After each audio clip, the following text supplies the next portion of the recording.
Senses, Das and Das from Mauritius, Conte Das. So it's a very humble presentation about His Divine Grace, A.C. Bhaktivedanta Swami Srila Prabhupada. So please join us, devotees. We'll start with Kirtan and then followed by a very small expose about Hare Krishna. Hare Krishna, Hare Krishna, Krishna Krishna, Hare Hare, Hare Rama, Hare Rama, Rama Rama, Hare Hare. बोले जगत गुरु श्रीला प्रभुपाद की जय।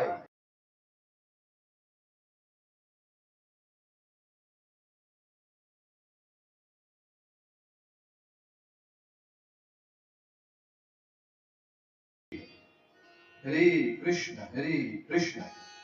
कृष्ण कृष्ण हरे हरे, हरे राम राम राम हरे हरे। बोले जगत गुरु श्रीला प्रभुपाद की जय। बोल प्रेमानंदे हरि हरि बोल।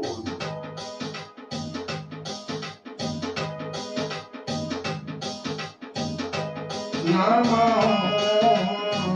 विष्णुपदाय कृष्णाय भूतले श्रीमते भक्ति वेदांत स्वामी इति नामिने। नमस्ते सरस्वती देवे गौरवाणी प्रत्यारिणे निर्विशेष शून्यवादी पाश्चात्य देशकारिणे। जय श्री कृष्ण चैतन्य प्रभु नित्यानंद श्री अद्वैत गदाधर श्रीवासादि भक्तवृंद। हरे कृष्ण कृष्ण कृष्ण हरे हरे, हरे राम राम राम हरे हरे, हरे कृष्ण कृष्ण कृष्ण हरे हरे, हरे राम राम राम हरे हरे, हरे कृष्ण कृष्ण कृष्ण हरे हरे, हरे राम राम राम हरे हरे, हरे Krishna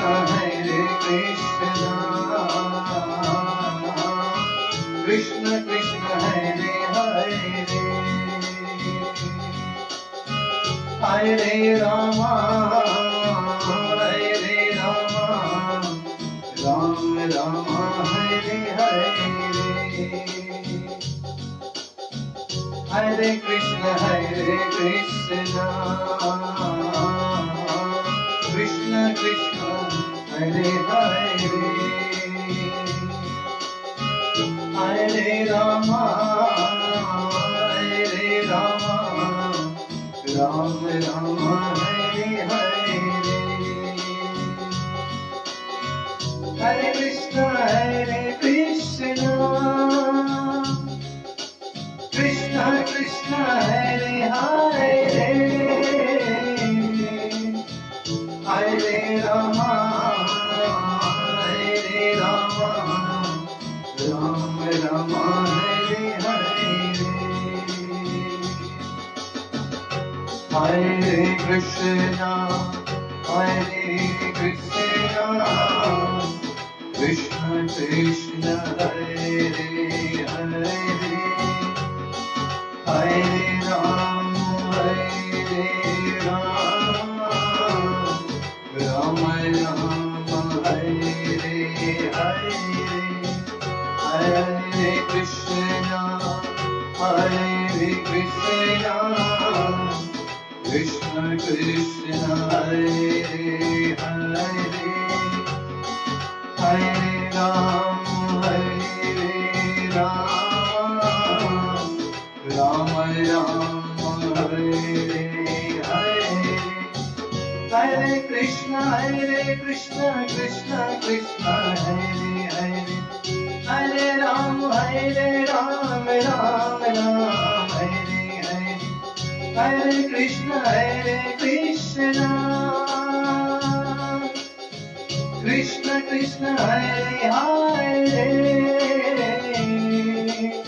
Śravana-kīrtana ki jai. Gaur Premanande, Hari Hari Hari Gaur. So dear devotees, you continue to chant Hare Krishna, Krishna Krishna, Hare Hare, Hare Ram, Ram Ram, Hare Hare. Bole Jagatu Srila Prabhupada ki jai. Hare Krishna, Krishna Krishna, Hare Hare, Hare Ram, Ram Ram, Hare Hare. Hare Krishna, Krishna Krishna, Hare Hare, Hare Ram, Ram Ram, Hare Hare. Hare Krishna, Krishna Krishna, Hare Hare, Hare Ram, Ram Ram, Hare Hare. Hare Krishna, Krishna Krishna, Hare Hare, Hare Ram, Ram Ram, Hare Hare. Hare Krishna, Krishna Krishna, Hare Hare, Hare Ram, Ram Ram, Hare Hare. Hare Krishna, Krishna Krishna, Hare Hare, Hare Ram, Ram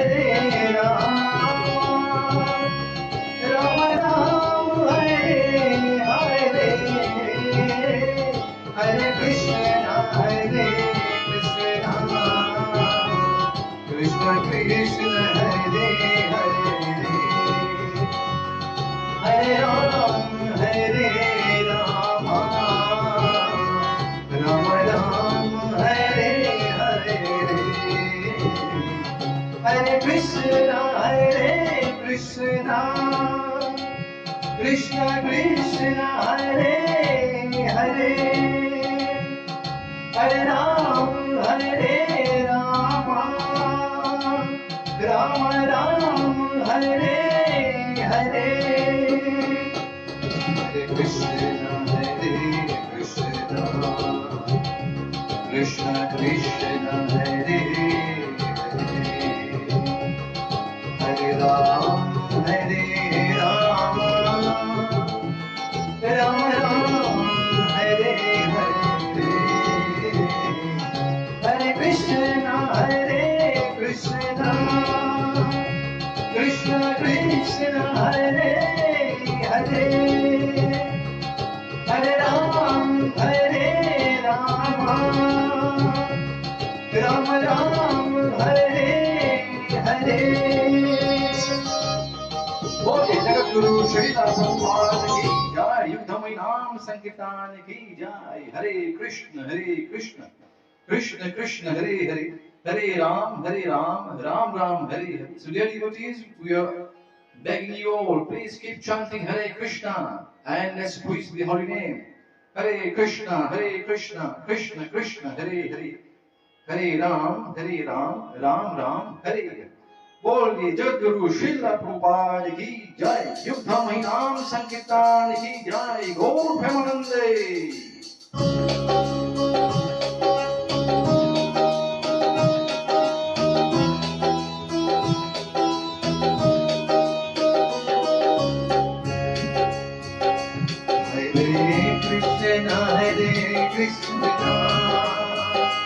Krishna Krishna Hare Hare, Hare Ram Ram Ram Hare Hare,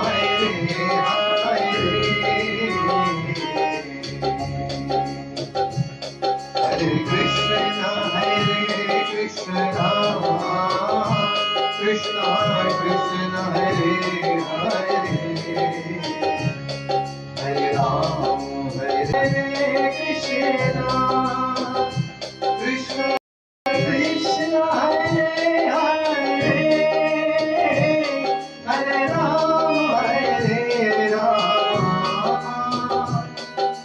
Ram Ram Hare Hare, Hare Krishna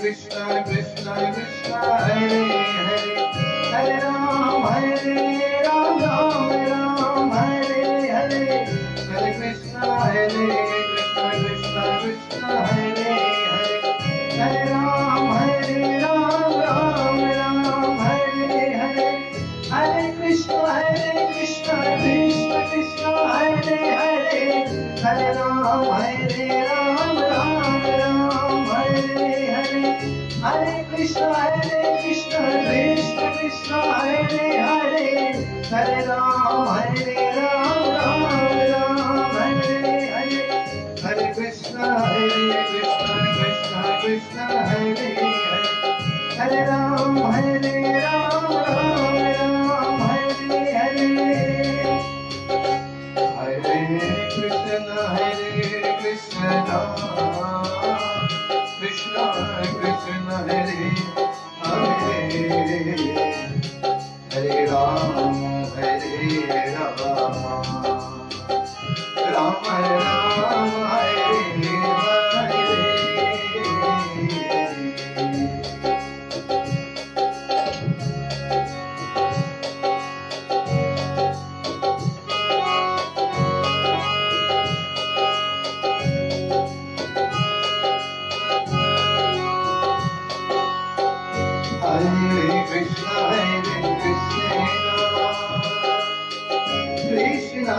Krishna Krishna Hare Hare, Hare Ram Ram Ram Hare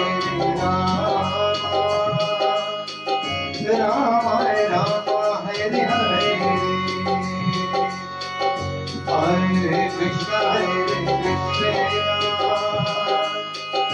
Krishna Krishna Hare Hare,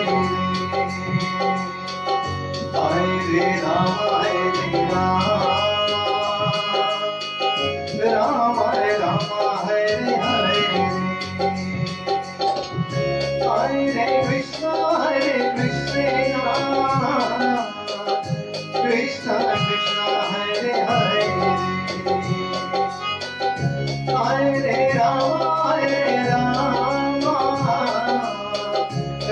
Ram Hare Hare, Hare Krishna Krishna Krishna Krishna Hare Hare Hare Ram Ram Hare Hare Hare Krishna Krishna Krishna Hare Hare Hare Ram Ram Hare Hare Hare Krishna Krishna Krishna Hare Hare Hare Ram Hare Krishna Krishna Krishna Hare Hare Hare Ram Hare Krishna Krishna Krishna Hare Hare Hare Ram Hare Krishna Krishna Krishna Hare Hare Hare Ram Ram Hare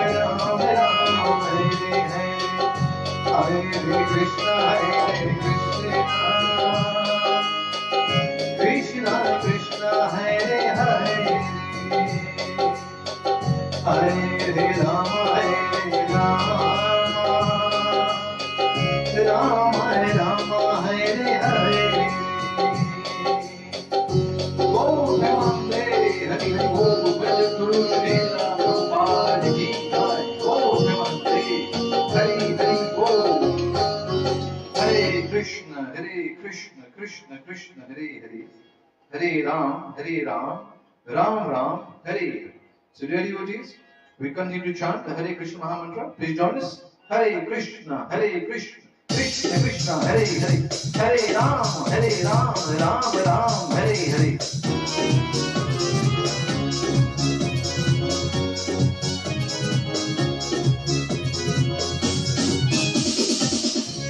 Hare Krishna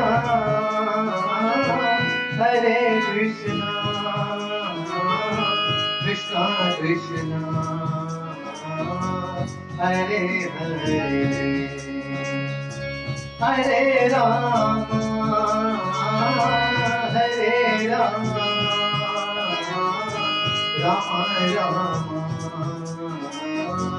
Hare Krishna Krishna Krishna Hare Hare Hare Ram Ram Hare Hare. Hare Krishna Krishna Krishna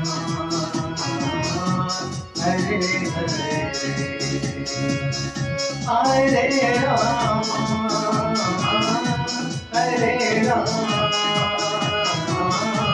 Rama Hare Hare Hare Krishna Krishna Krishna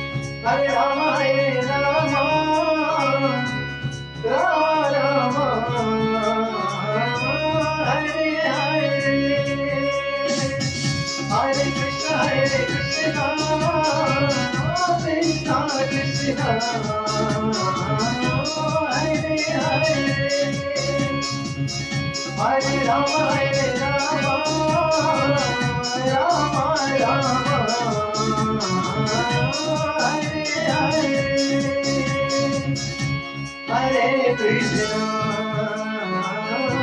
Hare Krishna Krishna Krishna Hare Hare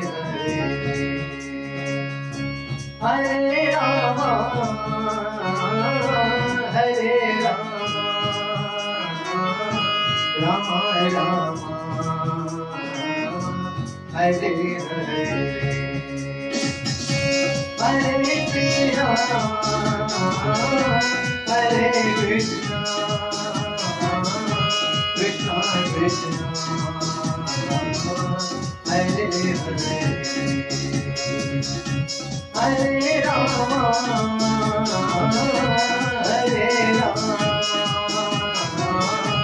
Rama Hare Hare. Jagadguru Srila Kumar Ji Jai Bol Himantri. So dear devotees, Hare Krishna. So we have been doing around 20 minutes kirtan.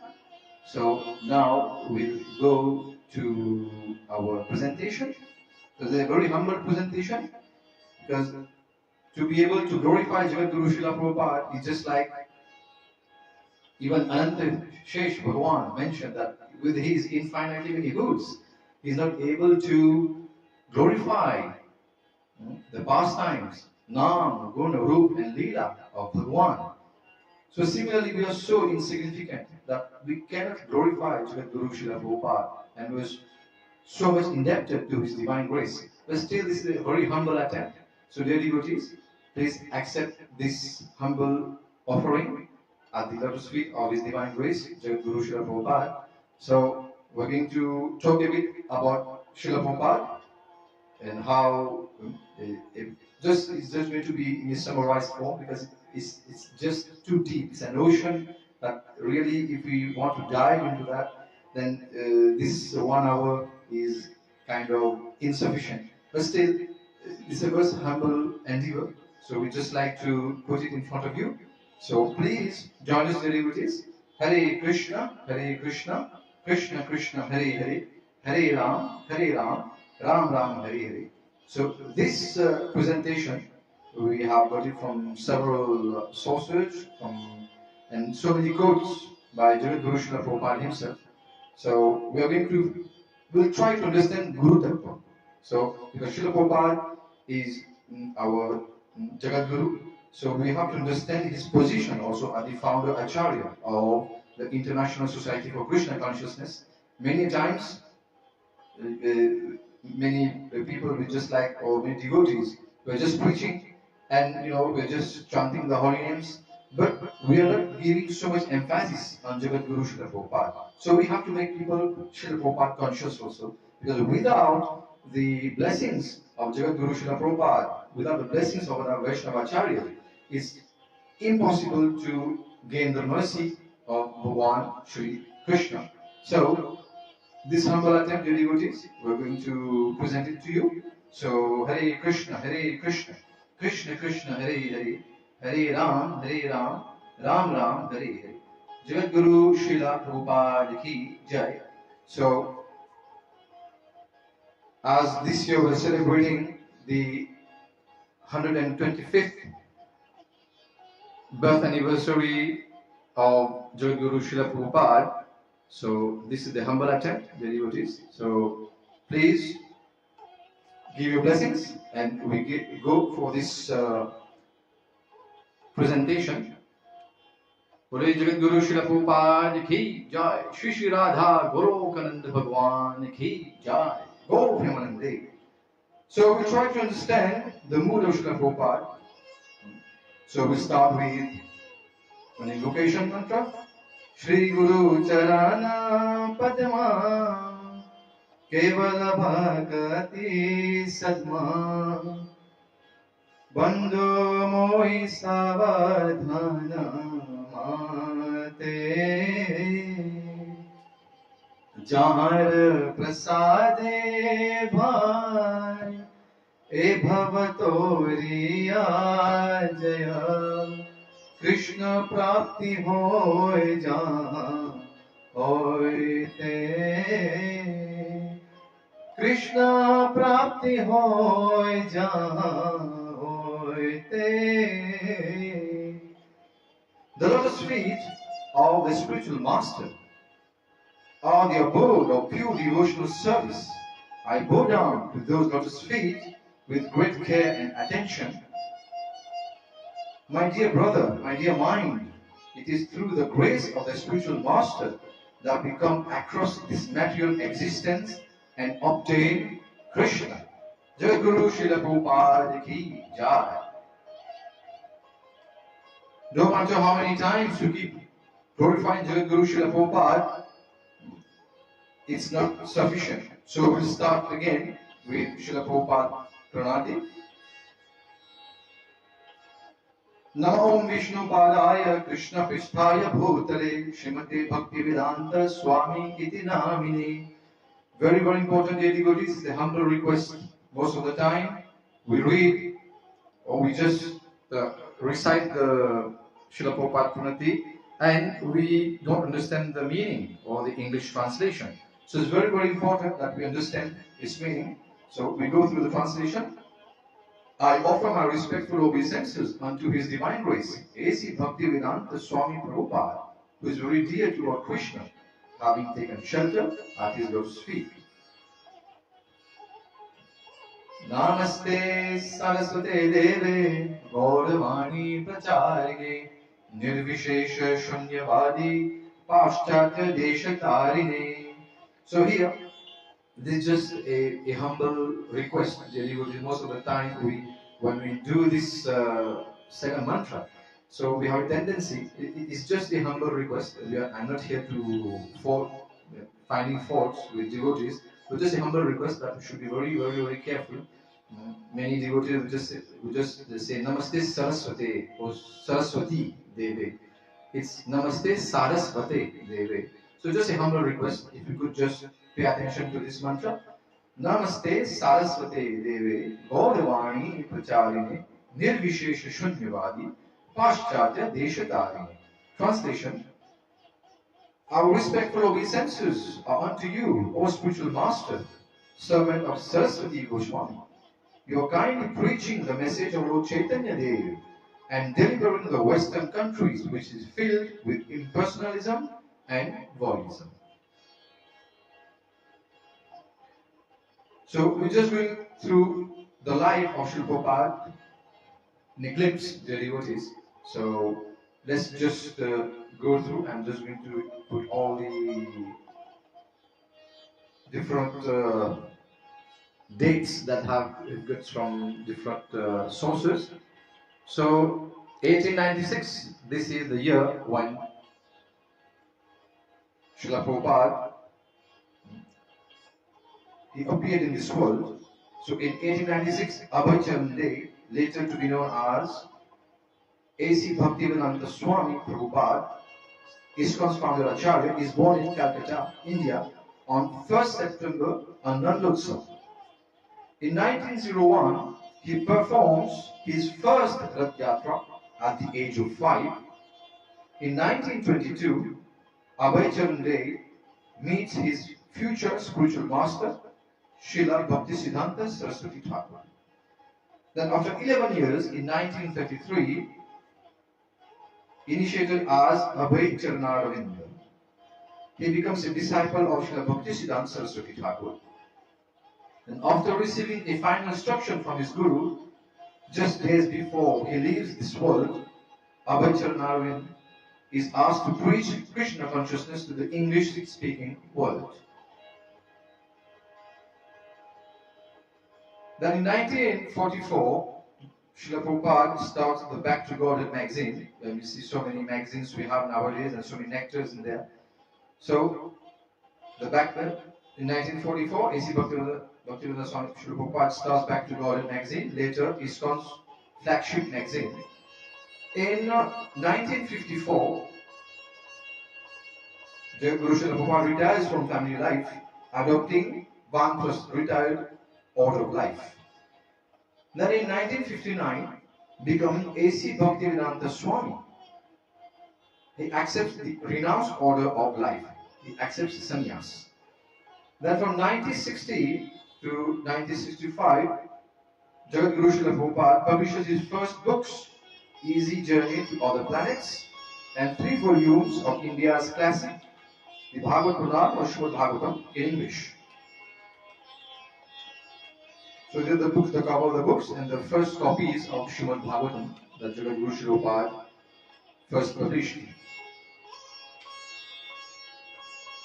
Now in 1965, Srila Prabhupada at the age of 69, with no financial or institutional support, Srila Prabhupada journeys to USA via a fighter ship, Jaladut, to fulfill his Guru's order to preach. In 1966, first ISKCON temple, Sri Sri Radha Govinda temple, opens on New York City's Lower East Side, the Matchless Gift, which is very famous for the Matchless Gift. 1966, the incorporation of the International Society for Krishna Consciousness. In 1967, the second ISKCON temple opens in San Francisco. In 1968, the Bhagavad Gita as it is published by Macmillan Company. So we see the edition of Macmillan.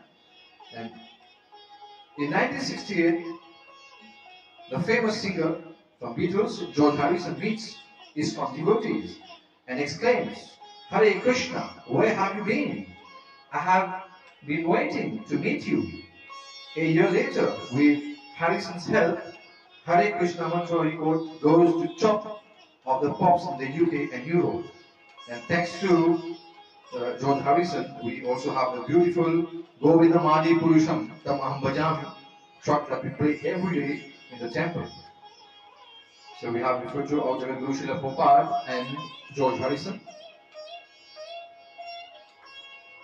In 1969, ISKCON's first Rath Yatra parade held in the United Kingdom. In 1970, the ISKCON GBC established by Srila Prabhupada, which Prabhupada stated was to be ISKCON's ultimate managing authority. In 1971, Srila Prabhupada visits Moscow, and although restricted by the communist government, he accepts a young disciple, Ananta Shanti Das, and ISKCON begins in the Soviet Union. There had been lots of struggle in the Soviet Union in those days, Russia. So now we see how the prediction of Lord Chaitanya Mahaprabhu has become true by the mercy of Jagat Guru Srila Prabhupada. In 1972, Bhaktivedanta Book Trust, the BBT, is established to publish Srila Prabhupada's books.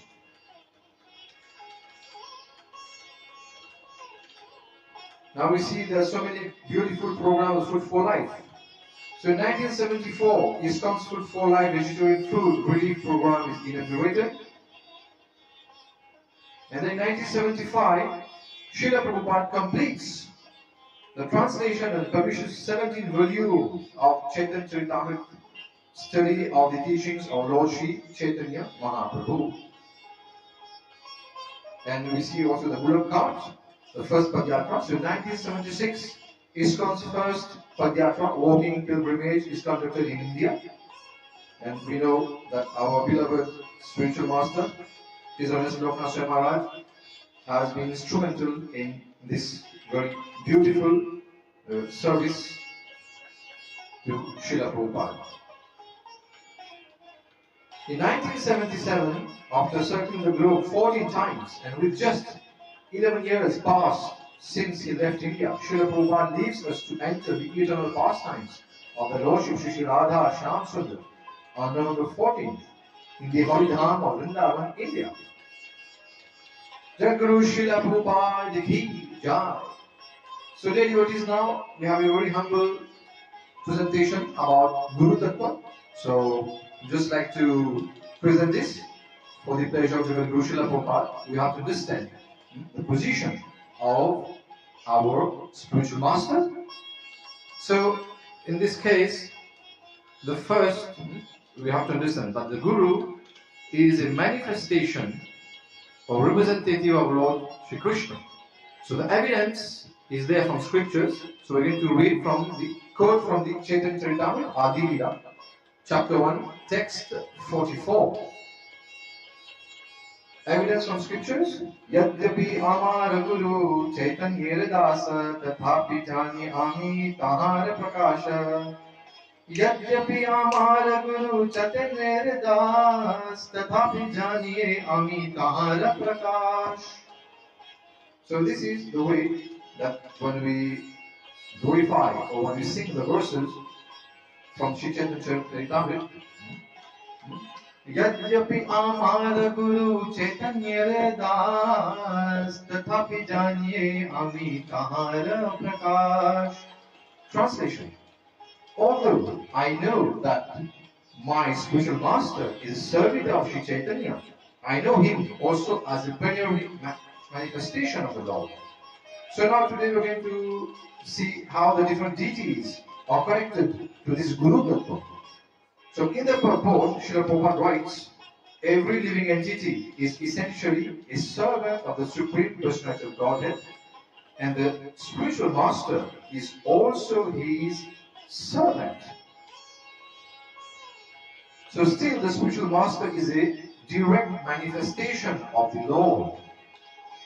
With this conviction, a disciple can advance in Krishna consciousness. The spiritual master is not different from Krishna because he is a manifestation of Krishna. So we're going to again read this very beautiful verse and read the translation once more, dear devotees. Yadyapi amar guru chaitanya re das tathapi janiye ami tahara prakash. Although I know that my spiritual master is the servitor of Sri Chaitanya, I know him also as a plenary manifestation of the Lord. Jai Guru Srila Prabhupada Ki Jai. In the Sri Sri Guru Ashtaka by Srila Vishwanath Chakravarti Thakur, the 7th verse is as follows.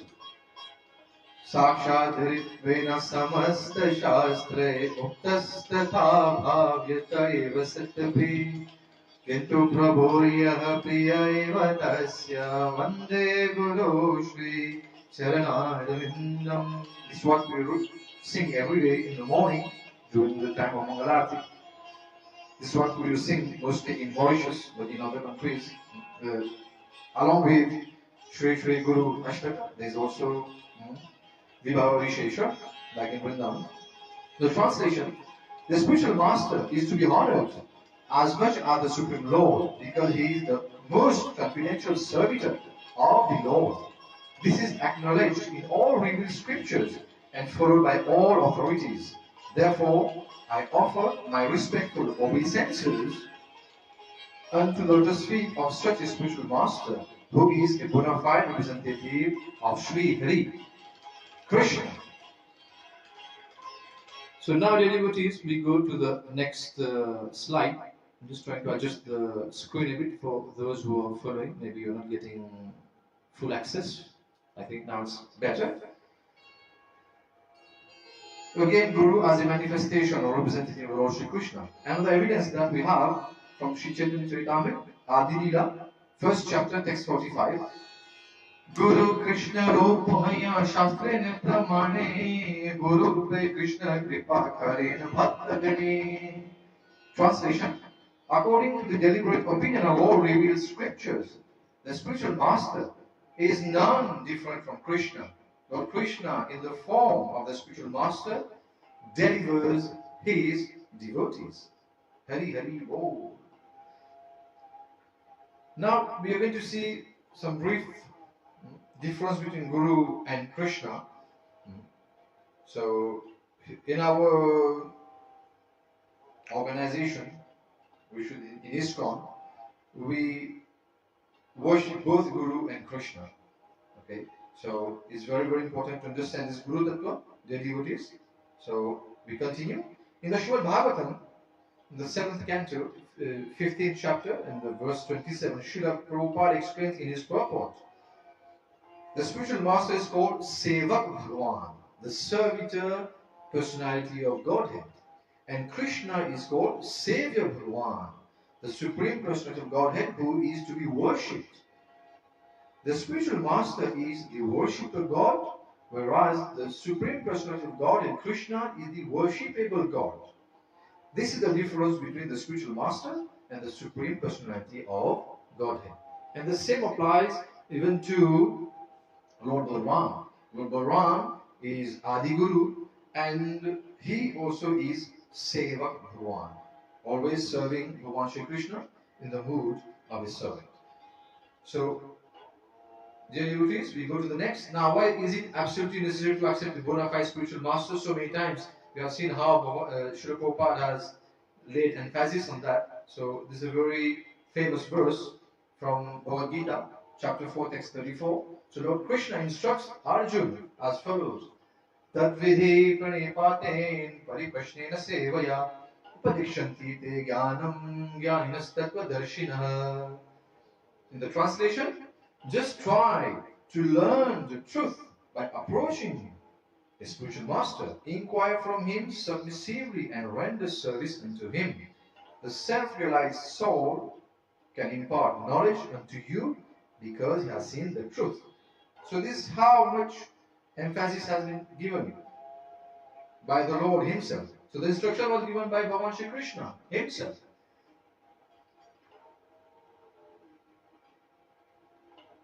And this is a very beautiful verse from the Shvetashvatara Upanishad.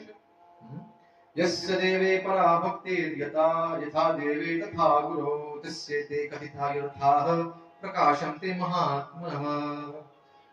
Unto those great souls who have implicit faith in both the Lord and the spiritual master, all the imports of Vedic knowledge are automatically revealed. Shvetashvatara Upanishad, the 6th chapter, text 23. So we require, it's very, very important to have the blessings of the spiritual master and also the mercy of Bhagavan Shri Krishna. Otherwise, it's very, very difficult to understand the absolute truth. Now we see how Sri Rupa Goswami, when he was instructed by the Lord in Prayag for 10 days. So while instructing Srila Rupa Goswami, Lord Chaitanya Mahaprabhu says, Brahman Brahmite Kaun Bhagyavan Jeev Guru Krishna Prasadit Pai Bhakti Rata Bij. And this is the same verse that His Holiness Param Pujya Loknath Swami Maharaj used today morning in the Japa talk when he was just introducing today's Shravanotsav, and how he also mentioned that, how when he was reviving those Cross Maidan festival.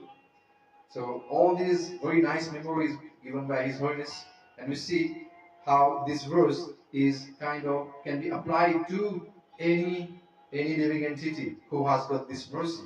So the translation, according to their karma, all living entities are wandering throughout the entire universe. Some of them are being elevated to the upper planetary systems, and some are going down into the lower planetary systems. Out of many millions of wandering living entities, one who is very fortunate gets an opportunity to associate with the bona fide spiritual master by the grace of Krishna. By the mercy of both Krishna and the spiritual master, such a person receives the seed of the creeper of devotional service. Now, Srila Rupa Goswami's instructions regarding acceptance of a bona fide guru. So here, the devotees, we know that Srila Rupa Goswami has given us so many beautiful literatures, books. They have gone through all our 6 Goswamis. They have gone through all the Vedic scriptures and they have given us the cream. So we have to understand. So we have the nectar of instruction, Updeshamrit, and we have the nectar of devotion, Bhakti Rasamrita Sindhu, and many more. But here, in the nectar of devotion, it's mentioned that in the nectar of devotion, page 53, Srila Rupa Goswami instructs the 5 basic principles of devotional service as follows. So, very first step is to accepting the shelter of the lotus feet of a bona fide spiritual master. We have been advised by Srila Rupa Goswami. Then after that, becoming initiated. We must take initiation by the spiritual master and learning how to discharge devotional service from him. Then third one is obeying the orders of the spiritual master with faith and devotion. Then we also have following in the footsteps of the great acharyas under the direction of the spiritual master. And finally, we have inquiring from the spiritual master how to advance in Krishna consciousness. So all that has been given to us by Srila Rupa Goswami. And this is what Srila Prabhupada has given us by doing all these beautiful translations. Now, to set an example, even the Lord accepts the spiritual master. Every time the Lord comes to do his pastimes, we are going to see how the Lord himself accepts a spiritual master, because he's just setting the example. So in all the different pastimes that the Lord has performed, we see, one may ask that if Lord Chaitanya Mahaprabhu is Krishna himself, then why did he need a spiritual master, Ishwar Puri? Since he was playing the role of an acharya, one who teaches by example, he accepted a spiritual master in the disciplic succession, Guru Parampara. Lord Ramchandra also took shelter of Vishwamitra Muni, and we have also Vashishta Muni, we have Vamdev Muni. All were the different gurus of Lord Ramchandra in the pastimes of Lord Ramchandra. And we see here how the Lord, they're both serving their guru. Then Lord Krishna took shelter of Garga Muni and Sandipani Muni. So in any pastime that the Lord has come, He has set the example. He has accepted His spiritual master Himself. So we see here also below how the Lord is being instructed by Sandipani Muni. And Lord Chaitanya Mahaprabhu took shelter of Ishwarapuri. So we see how Ishwarapuri here is giving the Mahamantra, or we should say the Guru Mantra, how he's giving the Guru Mantra to Lord Chaitanya in his ears. Now who can become a Guru? This is very beautiful, and Srila Prabhupada has given us this legacy. Our movement is a preaching movement. So a few days ago, we were just hearing one very beautiful lecture of His Holiness Gopal Krishna Goswami Maharaj, and His Holiness just mentioned that if someone is not preaching and he's in ISKCON, that means his Krishna consciousness is only at the level of 50%. So he has to recharge his battery and go to 100% and go out and start preaching. So this is what we're expecting from devotees. ISKCON is a preaching movement, so we expect everyone to come and everyone becomes a guru. But we need to have the initial training and the mercy of the Lord, and so many other factors are there. But anyone can preach. In Charitamrita Madhya Leela, 8th chapter, text 128, Lord Chaitanya Mahaprabhu says, very beautiful verse that we give. Kebba vipra kebba nyasi shudra kene naya ye Krishna tattva veta say guru haya. So the translation, whether one is a Brahman, a sannyasi, or a Shudra, regardless of what he is, he can become a spiritual master if he knows the science of Krishna. This Krishna Tattva, the truth about the science about Lord Shri Krishna, he is qualified to become a guru, as Lord Chaitanya himself instructing. Lord Chaitanya Mahaprabhu's instruction. Furthermore, in the same Leela, Madhya Leela, chapter 7, text 128, Lord Shri Chaitanya Mahaprabhu instructs, Yar dekhe tar kahe Krishna Pudesh, Amar agya Guru haya tar desh. So instruct everyone to follow the orders of Lord Shri Krishna as they are given in the Bhagavad Gita and Srimad Bhagavatam. In this way, become a spiritual master and try to liberate everyone in this land. So these are all the instructions given by Lord Chaitanya Mahaprabhu. Spiritual master referred to as Jaguru Srila Prabhupada Ki Jai. So we're going to see the different types or categories of guru. You have the Vartma Pradarshak Guru, then you have the Shiksha Guru, the Diksha Guru, and the Chaitya Guru. And that's what we mentioned earlier, dear devotees. We're going to see how all these different gurus, how they're connected to some specific deities. So we start with the Vartama Pradarshak Guru. So the spiritual master who first gives information about spiritual life. Now we see the example. If you see the pastime of Bilvamangal Thakur, actually Vartma Pradarshak Guru need not be someone who himself is following bhakti at times. We do have certain examples like this. That's what I just mentioned, the example of Bilvamangal Thakur. Because his spiritual master was actually, we should say, a prostitute. So we have to be very, very, have respect for all these personalities. And even a few days ago, in one of the lectures, one sannyasi from Russia just mentioned how when he was being arrested at the time when they were preaching, there were that we call the KGBs in Soviet Union. So when the early days of Krishna consciousness in Russia, there were lots of struggles, and then so much in struggles, and the sannyasi, he was being asked so many questions at that time. So he understood one point, that these people, even this policeman, they know Bhagavad Gita so much that they were asking so many questions. So how much we should know the Bhagavad Gita to be able to preach to them. So he accepted that police officer as his Vartama Pradarshak Guru.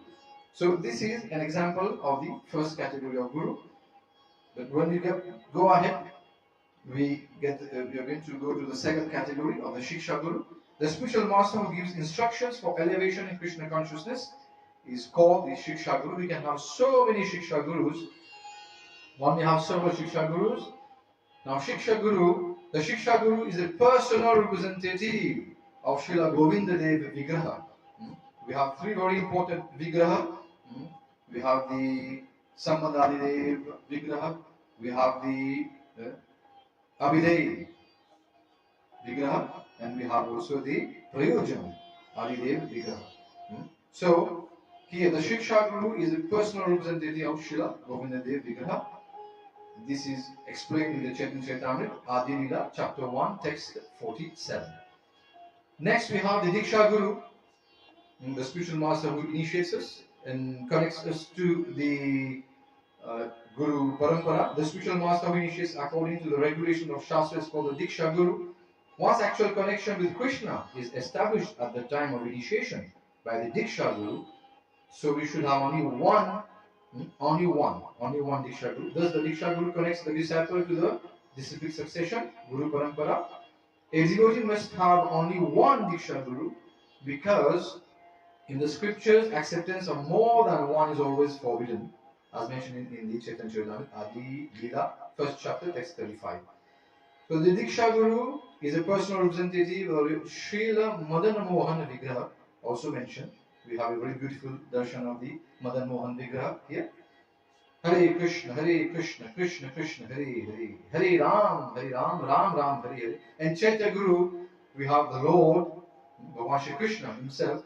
So when the living entity desires to serve the Lord in transcendental loving service, the Lord helps the devotee in so many ways as the Chaitya Guru or the spiritual master within. And thus the devotee can perform many wonderful activities beyond material estimation. Quoted from Srimad Bhagavatam, 3rd canto, chapter 9, text 38. So we see the Lord is a super soul seated in everyone's heart, and he acts as the Chaitya Guru, the spiritual master within. However, he gives direct instructions only to the advanced pure devotees.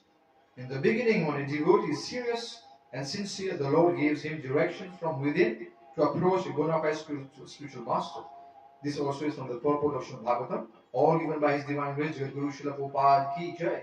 So many gems we are seeing their devotees. So we have the Guru Shishya Parampara, how our Gauriya and Vaishnava Sampradaya, so starting from Lord Brahma and goes down to Narad Muni, and we see we have Jagat Guru Srila Prabhupada. So this is all.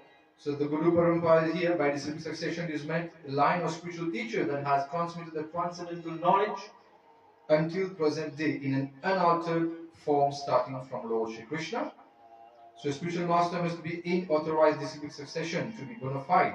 And we are so lucky that in ISKCON we are in a bona fide Vaishnava Sampradaya. It is not possible for someone to be a bona fide spiritual master in a line of spiritual authority that doesn't come from Krishna. And the principle is that Vaishnava teachings should be passed on unchanged from Guru to disciple. In Sanskrit, disciplic succession is referred to as Parampara. So what is Guru Parampara? As we have seen, we can understand how perfect knowledge can be received from Lord Krishna himself. In the Bhagavad Gita, chapter 4, text 2, Lord Krishna mentions, Evam Parampara Praptam Imam Rajarashriyo Viduha Sakalineham Mahata Yoganashna Parantapa. So this supreme science was thus received through the chain of disciplic succession, and the saintly kings understood it in that way. But in course of time, the succession was broken, and therefore the science as it is appears to be lost. So this is about the Guru Parampara devotees. So I wish to go a bit faster because we are short of time. So I would like to go. We have the Brahma Madhva Gaudiya Sampradaya, Vaishnava Sampradaya here. is there already in the Bhagavad Gita in the introductory pages. And we see how Jagadguru Srila Prabhupada, so starting from Krishna, it comes down to Jagadguru Srila Prabhupada on the 32nd position, as we see here. So, Srila Prabhupada's unique position as the founder Acharya of ISKCON. This is what is very, very important, dear devotees. And this is what we urge everyone to understand. Srila Prabhupada's unique position as the founder Acharya. So the GBC requests all devotees and friends of ISKCON to give deep and careful attention to broaden our collective understanding of and appreciation for the position of Srila Prabhupada and his unique role in the International Society for Krishna Consciousness. Srila Prabhupada did not simply carry the message of Lord Chaitanya and Lord Krishna to us. Srila Prabhupada, as our founder Acharya, created the very foundation, function and vision of ISKCON as a global community, aiming for the re-spiritualization of the entire human society. So Srila Prabhupada's role is ongoing. Srila Prabhupada's presence is to be felt in the life of every ISKCON devotee today and in the lives of devotees many centuries into the future. So this is what we have to inculcate, dear devotees, in the lives of devotees. We have to be very, very, not only Krishna conscious, but we have to be conscious of Jagadguru Srila Prabhupada and how much the gratitude we have to show to his divine grace. So dear devotees, this was a very humble attempt to present something about Jagadguru Srila Prabhupada. So Jagadguru Srila Prabhupada ki jai, Shri Guru Parampara ki jai, Nithai Gaur Pramanande, Hari Hari Bol. So urging everyone to just keep on chanting Hare Krishna, Krishna Krishna, Hare Hare, Hare Ram, Ram Ram, Hare Hare, and be happy. So dear devotees, thank you so much for the very nice association, and special thanks to the organizers of Kirtan Ministry, and by the blessings of my beloved spiritual master, His Holiness Lokan Swami Maharaj. Today I've tried very, I know I'm very insignificant, but still I just try a humble endeavor to present something about Jagadguru Srila Prabhupada. So thank you dear devotees, Hare Krishna. Das Das Anudas, Kante Das.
is here with us. Most welcome, dear Mahatma Prabhu. Thank you. Nice to be here. It's an absolute honor and great pleasure to have you with us again. This is the second time on the ISKCON Kirtan ministry. So we're really, really grateful to you. For those of you who've joined us for the first time and possibly missed the first session, which was the EKΑDAŞީ prior last Mondays. So just a brief round of introduction. Of course, Mahatma Prabhu does not really require any introduction. He's well known to all of us. And, can I give my own introduction? Sure, Prabhu. You're most welcome. The most amazing thing is that Srila Prabhupada can take anybody who is rough around the edges and by following his instruction, smooth them out. So when my book comes out about Srila Prabhupada, I'm thinking the title will be An Ordinary Person with an Extraordinary Spiritual Master. I'm thinking that's the right title. And so if I were to give my biography, that's what it is. Ordinary person with an extraordinary guru. And of course, when you're in the sunshine, you become bright, not because you have any effulgence, but because the sun is bright, and so you become bright. And so anything that you see within me of any quality or qualification, that's just standing in the sunlight of Prabhupada. That's how I feel. And as far as my service, I've been fortunate to do many services over the years. And Prabhupada never looked at our material qualification, but he looked at our enthusiasm and our sincerity. And so if a devotee was enthusiastic and sincere, he would say, okay, do this. And he would say, Krishna will help you. Just do it. Go for it. Krishna will help you. And so I joined when I was 19 and was given big responsibilities at an early age. Not really that I felt qualified, but that was Prabhupada's mood. Qualified or not, Krishna will give you the qualification. Young, old, man, woman, American, Indian, African, didn't matter. So I live daily with that realization that whatever I can do is the mercy of Srila Prabhupada, and whatever good qualities I have, or whatever purification I've been able to manifest, it's all due to him. Whatever realizations I have are gifts from him.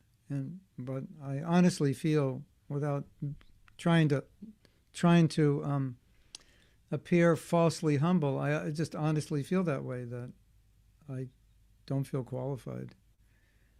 But I recognize that Prabhupada has enabled me to do service. And sometimes the service is successful, sometimes it's not, sometimes it's way beyond the success I would have imagined, sometimes it fails in ways I wouldn't have imagined, but I understand whatever I've been able to do well, that's come from Srila Prabhupada, from a willingness to try. And so my biography is that I've done many services, willing to try. If that's what Prabhupada wants, then I will do it. And my main service now is teaching, especially in the form of extended teaching, like workshops and retreats and seminars where we can go more deeply into a topic. So that's my biography for today. We can have another biography next month. I thought it would be good to start with a question, and you can put your answer in chat, because I want to be relevant to your needs. And the question is, what do you find as your biggest obstacle to good japa? One or two things. Of course, we have 70 80 people here, maybe more coming. If you all give 1 or 2 answers, we'll have 100 or 200 answers. So I don't need 100 or 200. You're all welcome to answer, and I think a lot of you are going to say the same thing. But I would like to address your concerns. I would like to be relevant to you. So if there's something that you feel is a particular obstacle to you in your japa, or something you're trying to get you're trying to get to a certain level and you don't know how to get there, if you can put that in the chat, and then we can make a note of these, and these will be topics which we can discuss. Because I think a lot of us experience the same obstacles, and it's important to address what is common problems to all of you. So I'm just going to give you a minute. I'm reading them as they come up.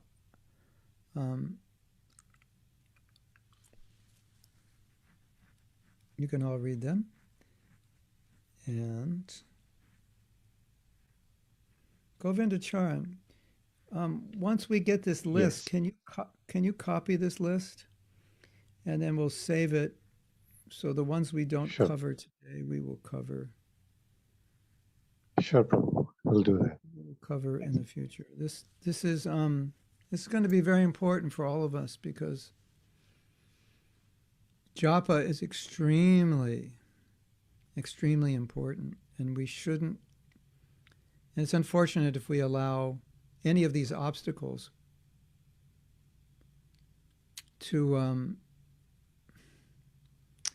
become impediments, because if we're chanting and we're making offenses, or we're distracted, then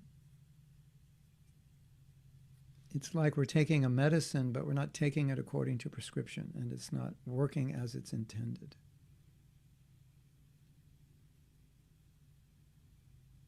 We're getting a lot here about focus and concentration, which I knew we would get, because I've taught many workshops, and this is generally the number one obstacle, controlling the mind. And definitely we will deal with that today.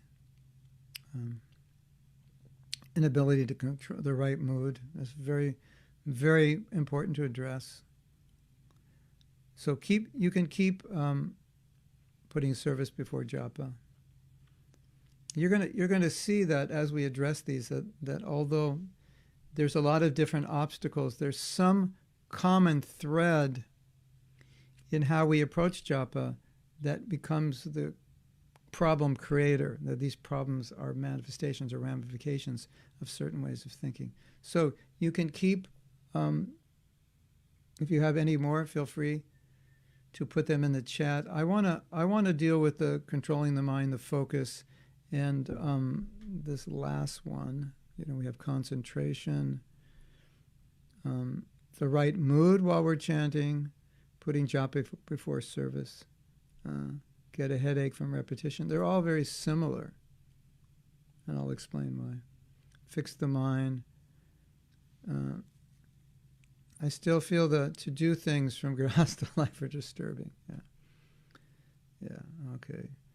Don't get married if you want good japa. No, only kidding. And for some of you, it's too late now anyway, right? Move out to an eco-village. Yeah, you'll have more time, waking up early, wandering mind wavers. Yeah, so we're getting a lot of pronouncing clearly, mind starts wandering, unwillingness to chant. Wandering mind, yeah. So this is the most common. Consistent enthusiasm is my obstacle. I sometimes do it as a chore. Okay, so we got a lot of what we got is very similar. So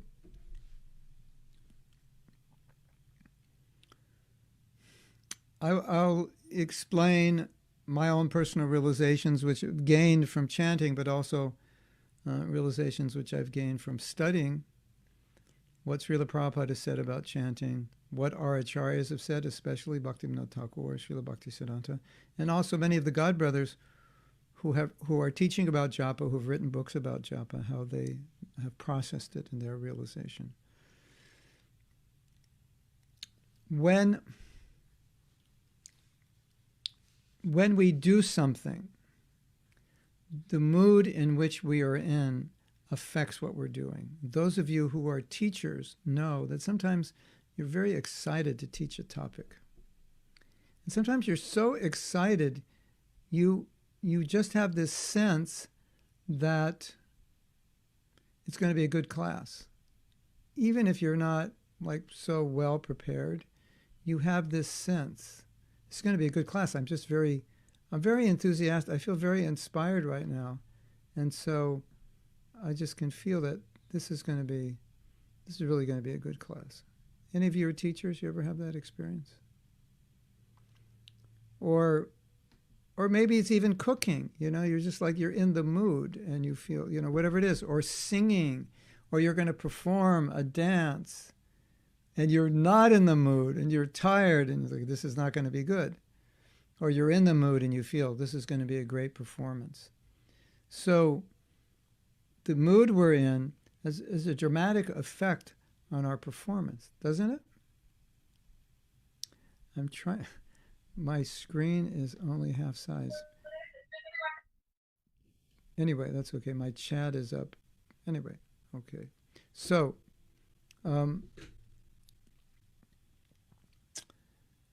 I make videos, daily videos, but I don't do one a day. Sometimes I'll do 3 or 4 in a day. Sometimes I've done, I remember one day, I think I did 15. And then I don't do any for 15 days. And some days, I'm not in the mood to do videos. If I do them, they won't be good.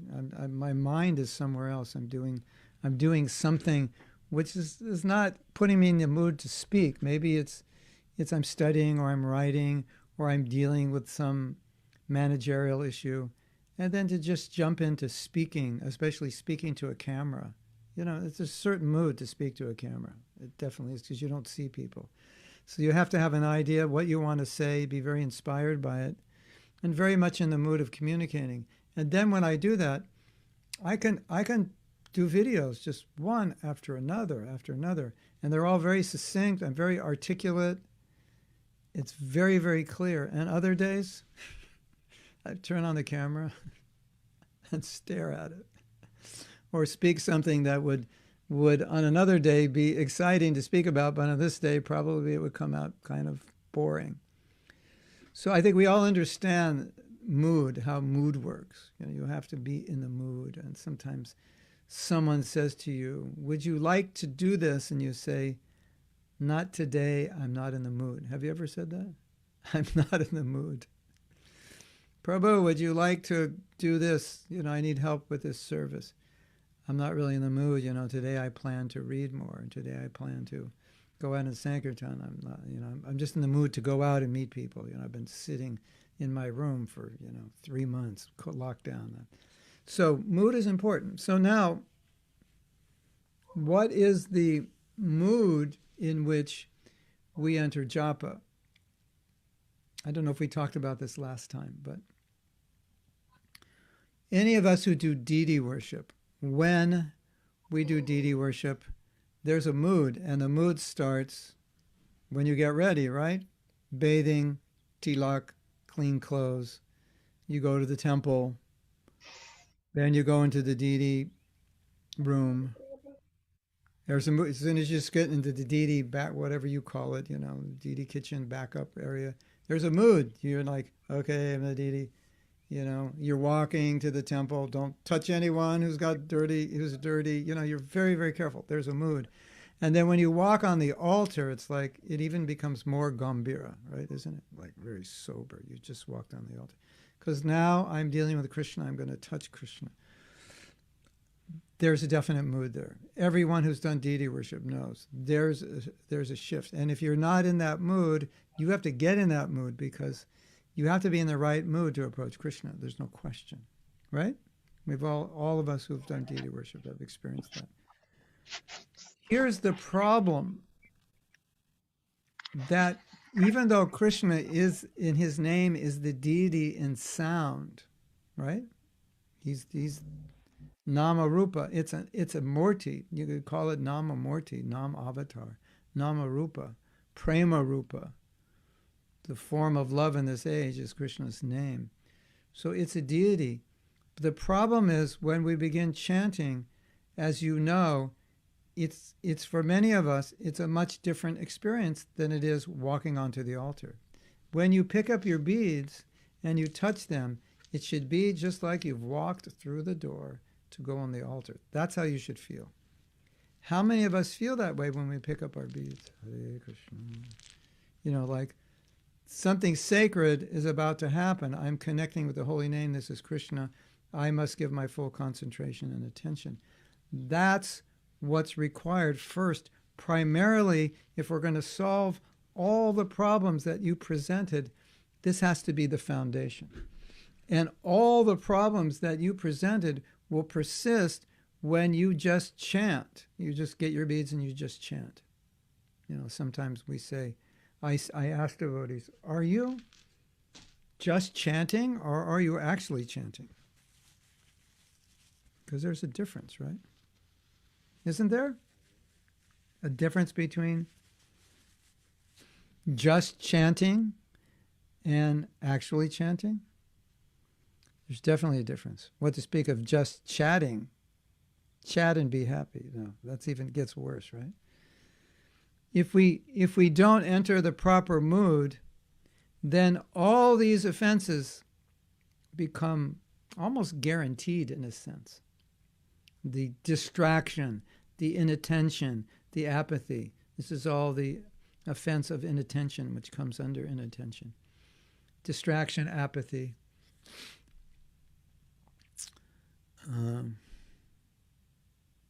And laziness. So, if when we're chanting, we can do something, be it a ritual, be it a reprogramming of our consciousness, be it of a mindfulness awareness that now I'm chanting, that I have to enter the mood of chanting. So that's the key word here. You may want to write this down. Entering the proper mood of chanting. That's the key word, because when you make that shift, you will see a lot of these problems, they just go away automatically. You don't have to independently do anything when you enter the mood. And I'll explain why. Let's look at what this mood looks like. And I'm going to go back to the deity worship, because I think deity worship is a perfect parallel or an anchor for us to focus on. When you go on the altar, and of course I already know the answer, but I'm going to ask the question anyway. Well, in the West, women and men both go on the altar. I don't know in India if some of the women go on the altar and dress or not. But in your own altar, right? Do you have your phone and are you looking at your WhatsApp and your Facebook while you're dressing the deities? I doubt it, unless you're looking for a class and you're listening to a class. But I would say, hopefully your answer is no, I don't. And I would assume, at least for the majority of you, when you're on the altar, you're not dressing with one hand and going down Facebook with the other, or Twitter or Instagram or whatever. I would assume that. And so why is it that sometimes when we're chanting, we're looking at our phone, or our phone is next to us, or we're waiting for a call, or we're waiting for a notification? Why do we do that? But when we dress the deities, generally we don't, unless you're working in a company and they need to get in touch with you, or you're a doctor or something. But in normal situations, we don't do that. Why would we do that during japa and not during deity worship? Because we're making a distinction that Krishna is there on the altar, but he's not in the name. That it's a different mood, that chanting is a different mood than puja, and it's not. That's a fundamental problem. So, if I am going to chant properly, there has to be some awareness that kicks in before the first mantra that something has to shift now. The mood, my mood, I have to adjust my mood. Just like, for example, if you are asked to give a class and you're you're giving a class and you look in the audience and you think, oh my God, there's so many senior devotees here. There's so many pandits here. And you're a little uneasy and a little nervous. And you're chanting Jai Radha Madhava. You're probably not thinking of Vrindavan. You're probably thinking, Krishna, please help me do this. Isn't it? Something like that. You're probably praying more for empowerment than, to be thinking about Radha and Krishna and the kunjas of Vrindavan. Because you're trying to enter the right mood. Say, how can I be humble? I don't want to show off for these seniors, but I don't want to, I feel like I'll just be embarrassed. They'll think I'm a fool. And you're going around in your mind and you're trying to enter the right space. Okay, and then you think, okay, this is my service. They asked me to give the class. I do this as a duty. I do it sincerely. I try to do it my best. Whatever the result, that's up to Krishna. So you get your mind in the right frame, that then you finish chanting and you're like, okay, I can give class. Doesn't matter. My Guru Maharaj walks in and sits in the front row to listen to me. It's like, oh my God, But now you're okay because you understand this is his order. This is the desire of the Vaishnavas. I'll do my best, right? It's a mood, and you need that mood to be successful, right? So this is what's going on in our minds according to psychology. I've read different figures. I've read as low as 35,000 and I think up to 65 or 75,000 thoughts a day we have. And my joke is, well, it depends how much coffee you drink. The people who drink 2 cups of coffee every hour, they must be the 75,000 thoughts, right? Anyway, it's a joke. I don't know. But if you calculate that, it's somewhere between 1.5 and 3 thoughts every second, something like that, or maybe 1 thought every 3 seconds, something, Anyway, we know what the mind does.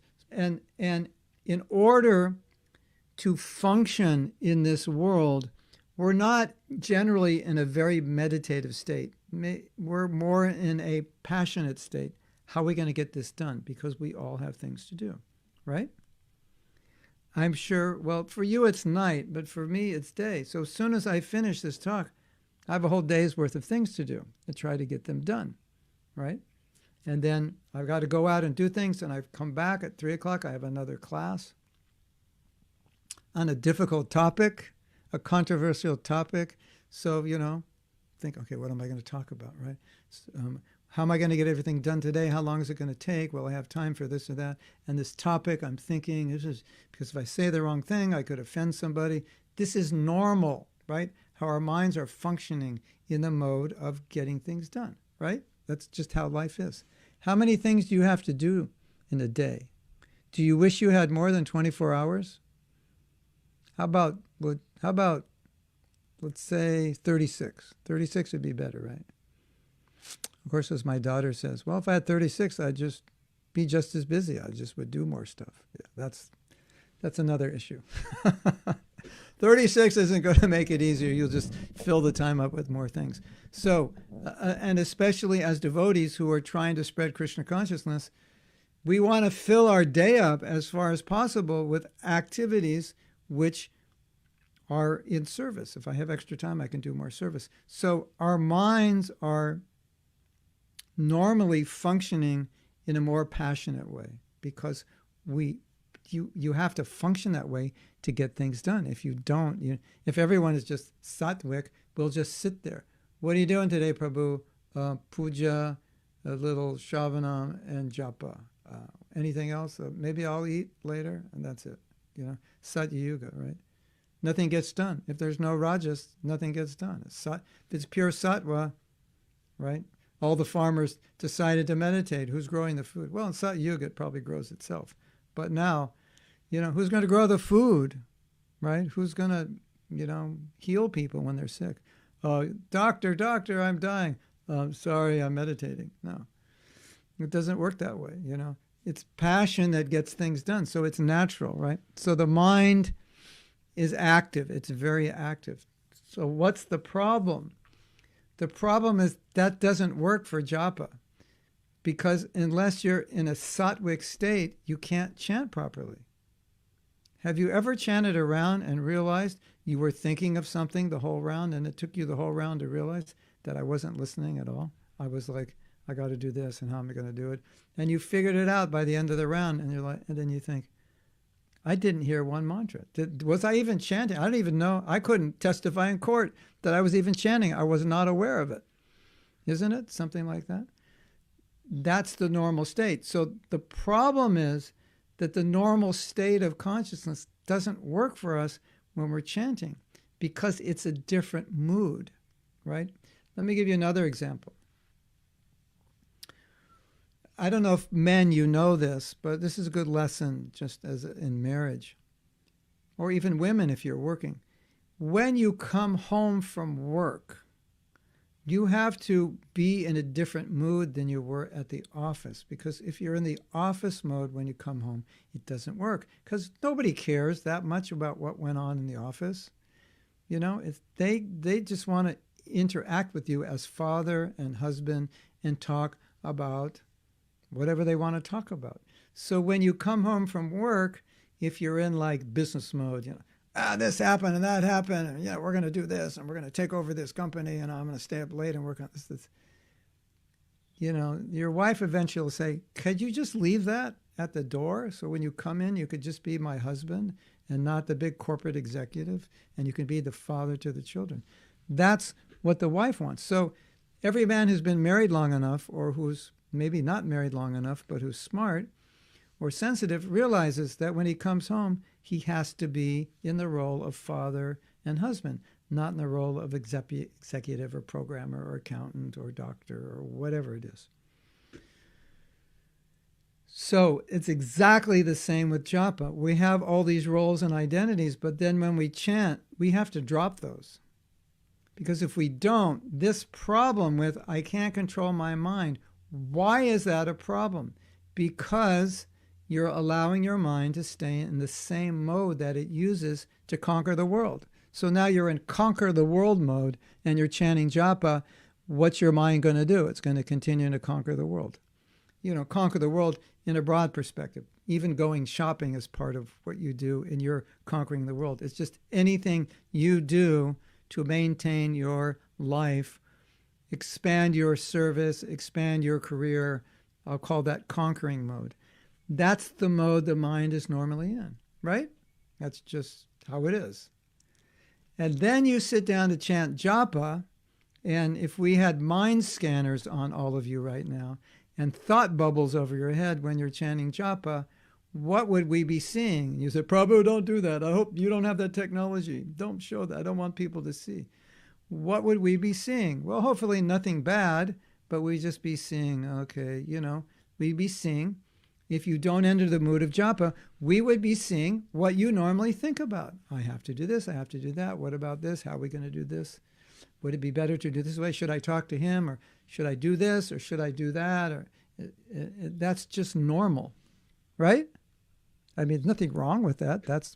You have to think that way to exist, isn't it? Then the devotee will say, well, what about service? I mean, I'm chanting my rounds, I'm thinking about service. It's the same problem. It's distraction, not in a philosophical sense of distraction, but a distraction from the mood. You know, thinking of service is bad. No, thinking of service is wonderful as long as you don't think about it when you're chanting japa, because then you'll end up in that same loop. I chanted around and I didn't realize it because I was thinking, how am I going to address the deities tomorrow? Right? Have any of you ever addressed your deities during japa? Okay, it's a nice meditation, but if it's in the passionate mode of thinking what I have to do, it's different than in the meditative mode. I'm chanting japa and I'm thinking. It's a different mode, right? Because some pujaris do that when they chant japa, but they're not decorating the deity as they're going to decorate in when they do their puja. They're decorating it in meditation. That's different because that's enhancing the japa. I think you understand what I'm saying, right? So what we have to do, the first thing is to understand that if I'm going to chant good japa, it's going to be in an entirely different mood than what I'm normally in, or significantly different mood. It's the husband coming home from work. It's the devotee going on the altar. It's a shift. There's got to be some significant shift.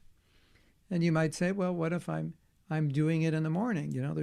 The day is over. It's in the morning. Still, there's got to be some conscious shift. Now, the good news is, if you do this every day consciously, after a while, when you begin chanting, you automatically will do it. You won't even have to try, because that's the way habit works. And I have experience, and this is really cool. And there's a psychological term, and I forget the term because I haven't used it in years, but there's a term. Something like, it's like, have you ever gone to the temple? I don't know. This happens to us in the West. I don't know if in India, but have you ever gone to the temple and you can smell some incense coming from the altar and you think, that was the same fragrance when I first went to the temple. Oh, it's called anchoring. And it anchors that you begin to remember, when I was first coming to the temple, it was like this, it was like that. Or you smell those were the pakoras we used to have when I was first a devotee. I haven't had them in 10 years. It anchors in memory of that experience. Have you ever had that experience where something, or an old song, right? An old movie, yeah, it anchors in. You hear a song from 10 years ago. What was I? And then you remember, I was doing this, or I was feeling this 10 years ago. Now, wouldn't it be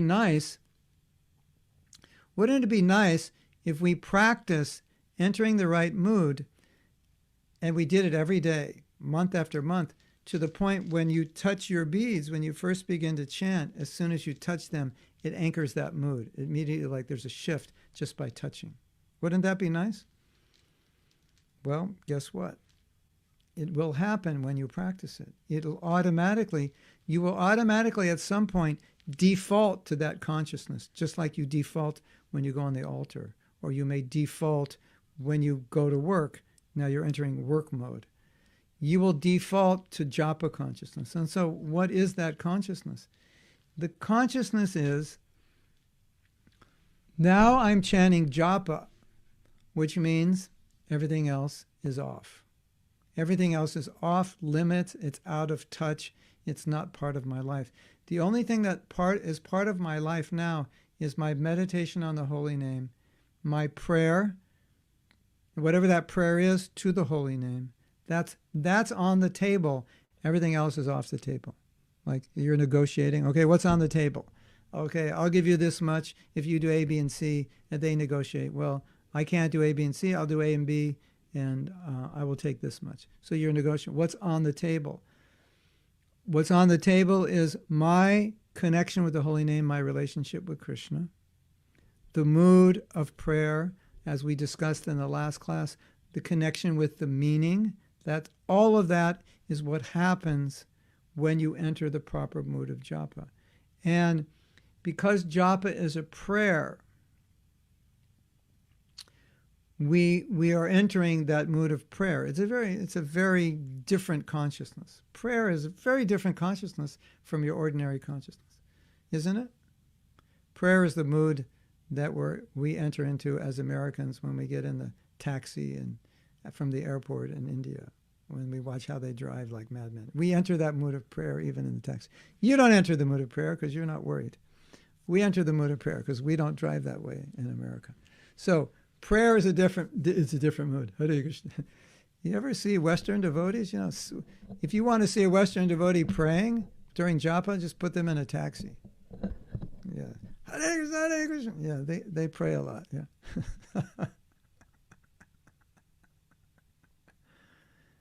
Hare Krishna. So, you understand the principle. So, when I sit down to japa, if I'm not in the proper mood of prayer, if I'm not in the proper mood of the frequency of the holy name, what it means, and if I've still allowed myself to be in this passionate mode of working on my life, then it's going to be virtually impossible to control your mind, because you've allowed your mind to wander. You've allowed it to wander. A lot of devotees complain, they say, my mind, my mind. I said, but But you have to understand, you're allowing your mind to do that because you haven't shifted out of your normal thinking. So naturally it's going to do that. And then you're complaining about your mind doing that when it's still in the mode that it always does that. That's what it does. That's what it's supposed to do. It's supposed to think. It's supposed to look at the world and give you feedback and make plans and look at things in this way and that way. Is this good? Is this bad? Do I like it? Do I not like it? What does it mean? That's what it's supposed to do. So it's kind of ironic, isn't it, that we're complaining, oh, my mind, but at the same time, we're allowing our mind to do that. Isn't it? Isn't it a fact? Now, what you will find, if you can do two things really well, you will find your mind will calm down. If you can isolate somehow or other, internally, isolate your japa, kind of like you've walked into a bhajan kutir. So imagine when you chant japa, imagine in your mind, I've just gone into a bhajan kutir. And when you go into your bhajan kutir, what goes on in your bhajan kutir? Obviously bhajan, nothing else. Your office is not there, your phone's not there, your computer's not there, there's nobody there. What's in your bhajan kutir? You and your beads, and maybe a deity. That's it. So when we chant japa, if you can remember this word, bhajan kutir, I'm going into my japa bhajan kutir, that kind of isolates you from the world and your life. Because now I'm going to go into a space where this is what I'm doing, this is all I'm doing, there's nothing else to do. That's going to be one of the easiest ways for you to control your mind, if you do that. Because now, once you're in your bhajan kutir, you are out of your life, so to speak. So your mind's not going to wander into what you have to do, because it's obvious you're not going to do any of those things for the next hour or two, because you're in your bhajan kutir. So we kind of want to create this virtual bhajan kutir within our life when we begin chanting japa. Like when you touch your bead, it's like, okay, I'm in my bhajan kutir now. Everything in my life, the pause button is on my life. It's on pause. Everything's on hold. I go into my bhajan kutir, I begin chanting. Now, the second thing, as we're speaking about, there's a mood to japa. And the mood is certainly not ritualistic. I have to get 16 rounds done. What's the mood? The mood is not to get my rounds done. That is not the mood. That is the worst mood you could have. And if you have that mood, you have missed the boat by a long shot. And the mood of japa is not to sit properly, pronounce properly, sit in a yoga asana facing east, pronouncing Hare Krishna, and pronouncing every syllable and hearing properly and sitting straight. All that's good, but that's not the goal. And that's not the mood. That's a byproduct of the mood.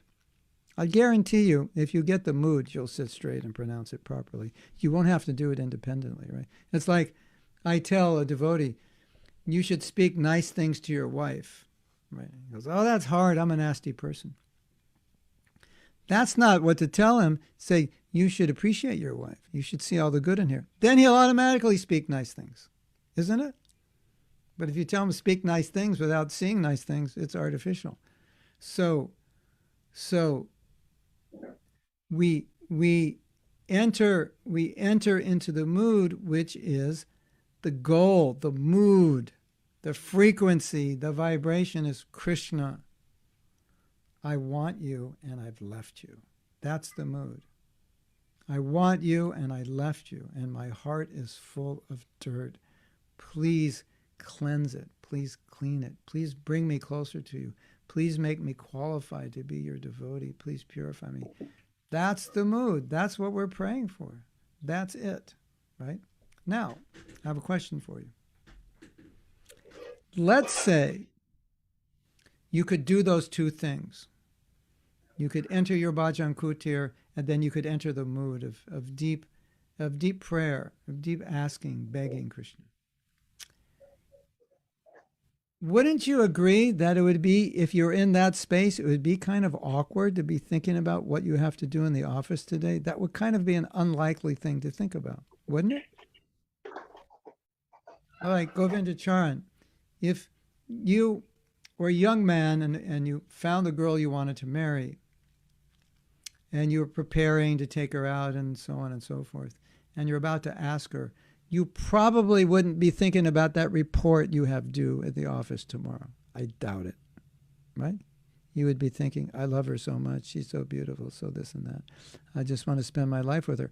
And if you were thinking, oh, but what about my report? People would think, you are nuts. What's wrong with you?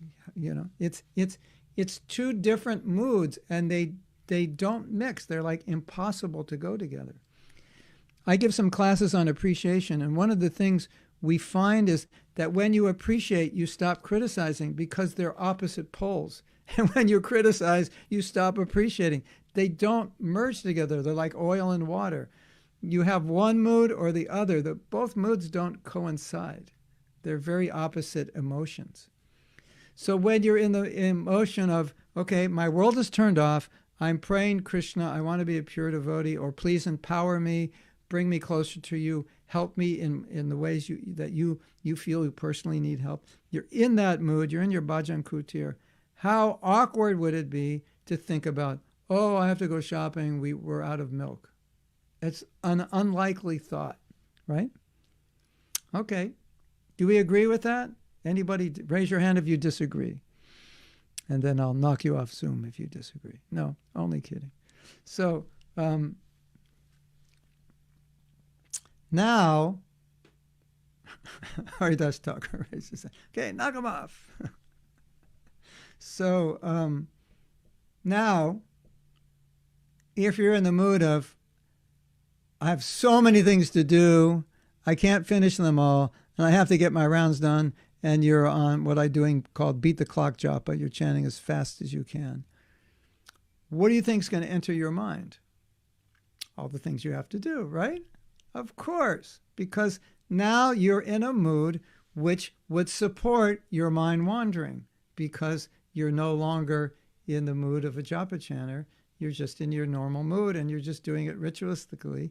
You're just trying to get it done. So it's natural that you're going to be thinking about all these other things, because your mind and heart are not occupied with the mood. You're only occupied with, let's get it done as fast as we can. Let's get this over with. I have so many things to do today. Have you ever felt like that?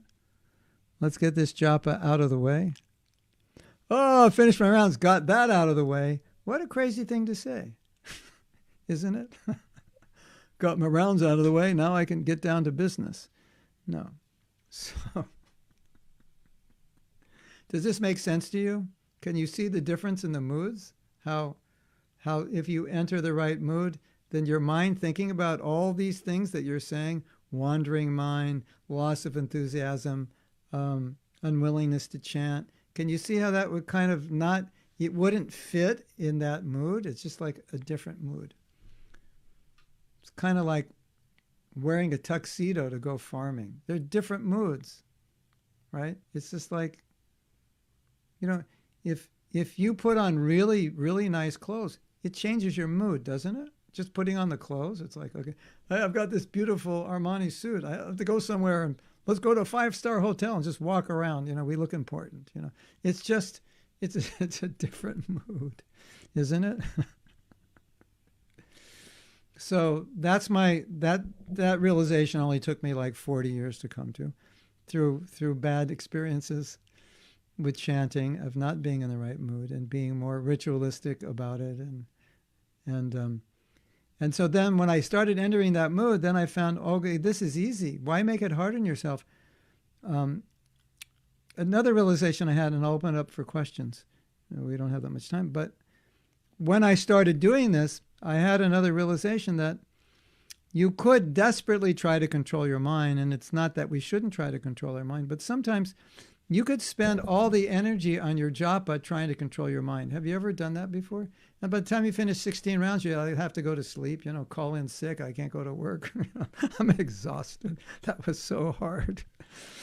Or have you ever been like, you don't have so much energy and you're chanting, it's like, I don't have the energy to control my mind, you know? And so I thought, that doesn't seem like a good use of energy, to put all our energy into controlling our mind, when we could put all our energy into praying for pure devotional service, and automatically our mind would just be controlled, because of that world. That energy is a different world. And in that world, the mind doesn't wander around the universe. And so, you know, I'm chanting Hare Krishna, beating my head, bang, get my broomstick, beat it, get my shoes, beat it, you know, Hare Krishna, Krishna Krishna. And I thought, why would I want to spend all that energy beating my mind when I could just massage my heart into the proper mood? I could walk into my bhajan kutir, and then all my energy can go into prayer. That's my realization. So I would like you to try to apply that. And if this is being recorded, then you can review it a little bit. Try that. Put that into practice. See what happens. And if it works for you, do it every day, because after a while, it's going to become your habit, and that's just the way you're going to chant. And the last thing I want to say is, notice devotees who are very absorbed in japa, and you can understand that they've mastered this. This is the way they do it, and they do it every day, and that's just how they chant, because they've connected with that mood. So now we have, I think, 7 minutes. Is that correct, Govindacharya? 7 minutes? So if you would like to ask any questions, you want some clarification on this, please feel free to ask. Or you have some question. Does this really work? Or Prabhupada said this. And, you know, the standard question is, but Prabhupada said just here. And that sounds, you know, it sounds like I'm saying something different. You know what Prabhupada said? He said, think of Krishna's pastimes when you chant, and if you can't, then just listen. That was like, that you know, just here was like degraded to 0.2, not 0.1. 0.1 is absorption, more absorption of the mind and heart. If you can't do that, go to the mechanical here, and then it'll bring you there. But I think we can bypass a bit of the mechanical if we go more to the heart, and we'll get a quicker result and a deeper result. Okay. Thank you. Hare Krishna. So if you have a question, you can put it in the chat, or you can raise your hand. There are a couple of questions coming up. Okay. So one of them is, if there's bodily pain, Yes. how do we chant during that time? How do we concentrate? If there's bodily pain when you chant, it's difficult to concentrate. Yeah, definitely. Then I would address that. Independently. Anything you can do to make your pain, lessen your pain, make yourself more comfortable, it's going to help your japa, because otherwise your focus will be on the pain.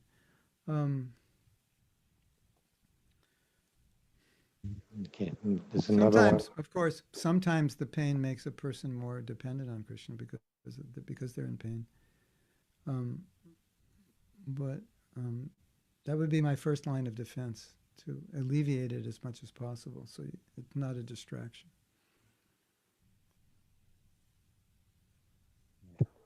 There's another one. Is it okay to chant and watch Mangalarti? One or the other, not both. What when we feel sleepy sometimes while japa? So should we doze off?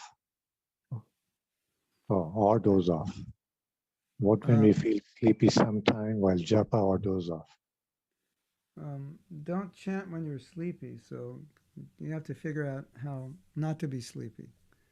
Stand up, stand on your head, go jump in a bucket of ice, or take a nap, something. Go outside, walk, breathe, something. Because if you chant when you're sleepy, it's not going to be good. You need energy. You want to hear a funny story? We used to do Sankirtan, and sometimes we'd only sleep 4 hours. So during class, we'd give devotees ice, put ice on their feet to stay awake. We were totally fanatical. They were very young devotees, you know.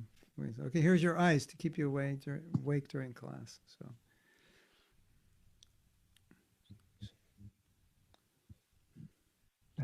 I could give you hundreds of fanatical 1970 stories if you want. Okay, another question. Yes. So, Prabhu, do you think that if the sound of flute helps me to concentrate and be in right mood, should I use it? The sound of flute? Yes. Well, Prabhupada used the sound of Shania, but he thought that sound was auspicious. But if it helps you, I can't say it's bad. But if you get absorbed in hearing the flute and not the holy name, then that's not good. Prabhupada had Shania players in Mayapur playing. He said that was created an auspicious environment for japa. I've never heard him say about the flute, but generally, I always say, whatever helps you focus on the holy name. Within reason.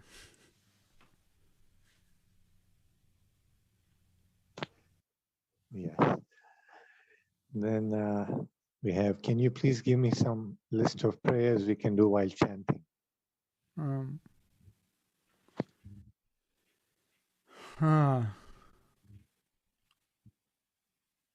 Yeah, I could.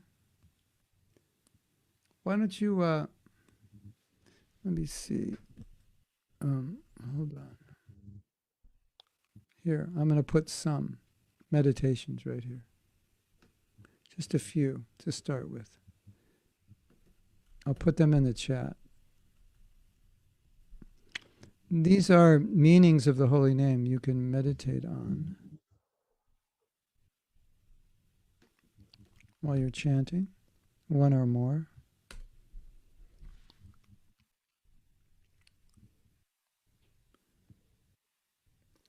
These are given by different acharyas. We did some of these last time when we chanted.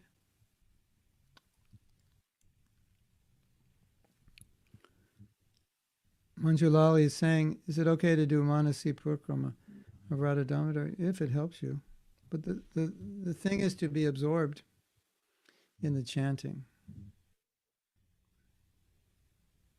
Absorbed in prayer. So anything that helps that, of course, do it. Why not?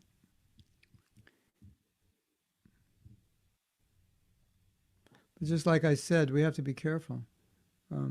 We could be thinking about service, and then we lose connection with the holy name. So as long as it helps you become more connected, it's good. If it helps you lose that connection, then it's a problem. Okay, after initial good rounds, the focus somehow gets diluted. Should we continue with not so good rounds or take a break? Either or, depends on you. Sometimes I'll take a break and we use the word in America, recoup. Use that word in India, kind of like recoup, get things together so you can go make a charge. Yeah, so sometimes recouping is good, You may want to read something. Or just stand up, get some air, go outside. Of course, in an Indian city, go outside and get some air is probably not a good idea. I live in the country, the air is clean out here, so. But personally, I always try to do whatever I can do to make my japa better, create the right environments. So that I would leave up to you. Sometimes, plugging through, you'll get back into the mood. Sometimes you'll need to stop, pray, read, something of that nature. What is the importance of chanting with devotees? Is it always better to chant amongst devotees even if the way they're chanting is distracting? Not. In theory it's better, but if you're distracted, it's not. Or, you have to chant in a way you can get inspired and not distracted. But, some devotees chant very loud and it's hard to hear yourself. Or there may be other reasons. So Depends on who you are. Where, you know, if you live in a temple, maybe it's hard to avoid. If you're not living in a temple, you have more choices. I like chanting in closets myself. Nobody knows where I am. My closet is like my bhajan kutir. So my personal experience is do what is best for your japa.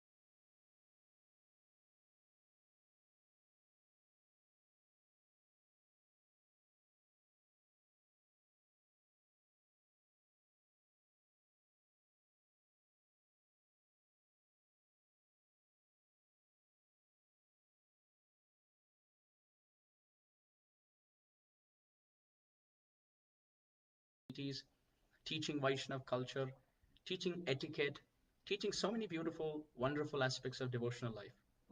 But amidst all of that, Srila Prabhupada took time out to sing and record Vaishnav bhajans. We can literally remember and almost hear in our mind the singing of Srila Prabhupada, the transcendental voice of Srila Prabhupada and his oriental style of playing the harmonium. Prabhupada had a very excellent way of playing the harmonium. So we can probably hear in our mind, if we have heard the tapes enough, we may, just as we discuss this, we can hear those recordings of Srila Prabhupada.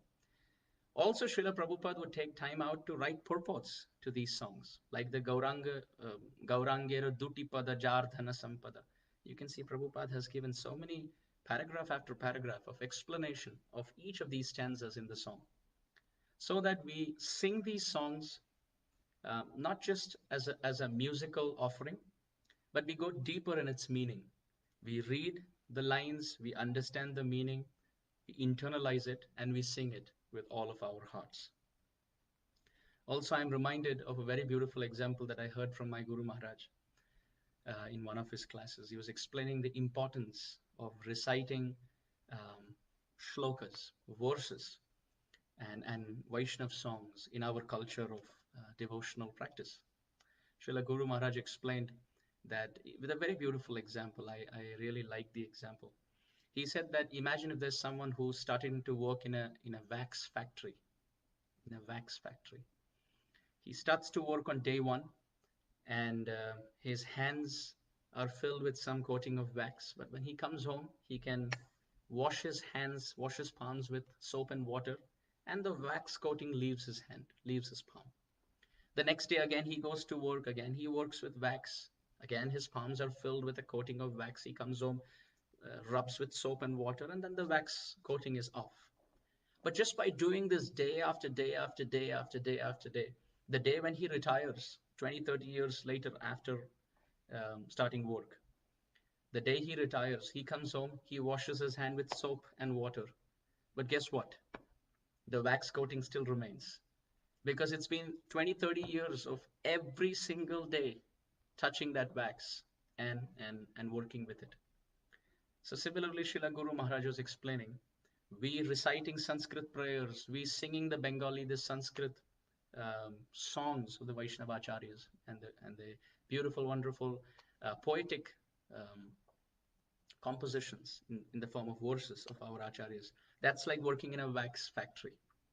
On day one, we may not see the effect. We may not see, we can probably with soap and water, which means with the passage of time, the layer will be washed off. But if we keep doing it every single day, if we sing these bhajans every day, if we sing the verses of Srimad Bhagavatam every single day, then what happens if we do it for about 20, 30 years? Even if the soap and water of material nature is there to wash it off, still the coating remains in our heart because we have done it every single day. And the best way to surrender our heart to Krishna is let our heart be completely overtaken, overridden by the conceptions of the songs and the poetic compositions of our acharyas. So therefore, dear devotees, the conclusion is, if we sing these songs every day, if we sing the verses and the wonderful melodious poetic renditions of our acharyas every single day, then their mood of surrender, their mood of devotion is what is going to take over the chariot of our consciousness. Then what we found very difficult for lifetimes becomes very easy, because we have given our hearts, our free will, in the hands of the acharyas. So the best thing to do is to know the meaning as well. But even if one doesn't know the meaning, one sings. The power of these words composed by great souls is such that even if we don't know the meaning, those conceptions will live with us. Just like Srila Prabhupada would say in his own words, that I wouldn't understand every single thing that my Guru Maharaj, Prabhupada Saraswati Thakur spoke, even when he spoke in English or whether he spoke in Bengali. But my good quality was I would sit there and listen attentively. So similarly, if we sing these songs every day and we let these conceptions run through our consciousness, then we will see miracles in our spiritual life. Automatically, humility and tolerance and forgiveness, these moods of Narottam Das Thakur and Bhaktivinoda Thakur, will naturally be found in us.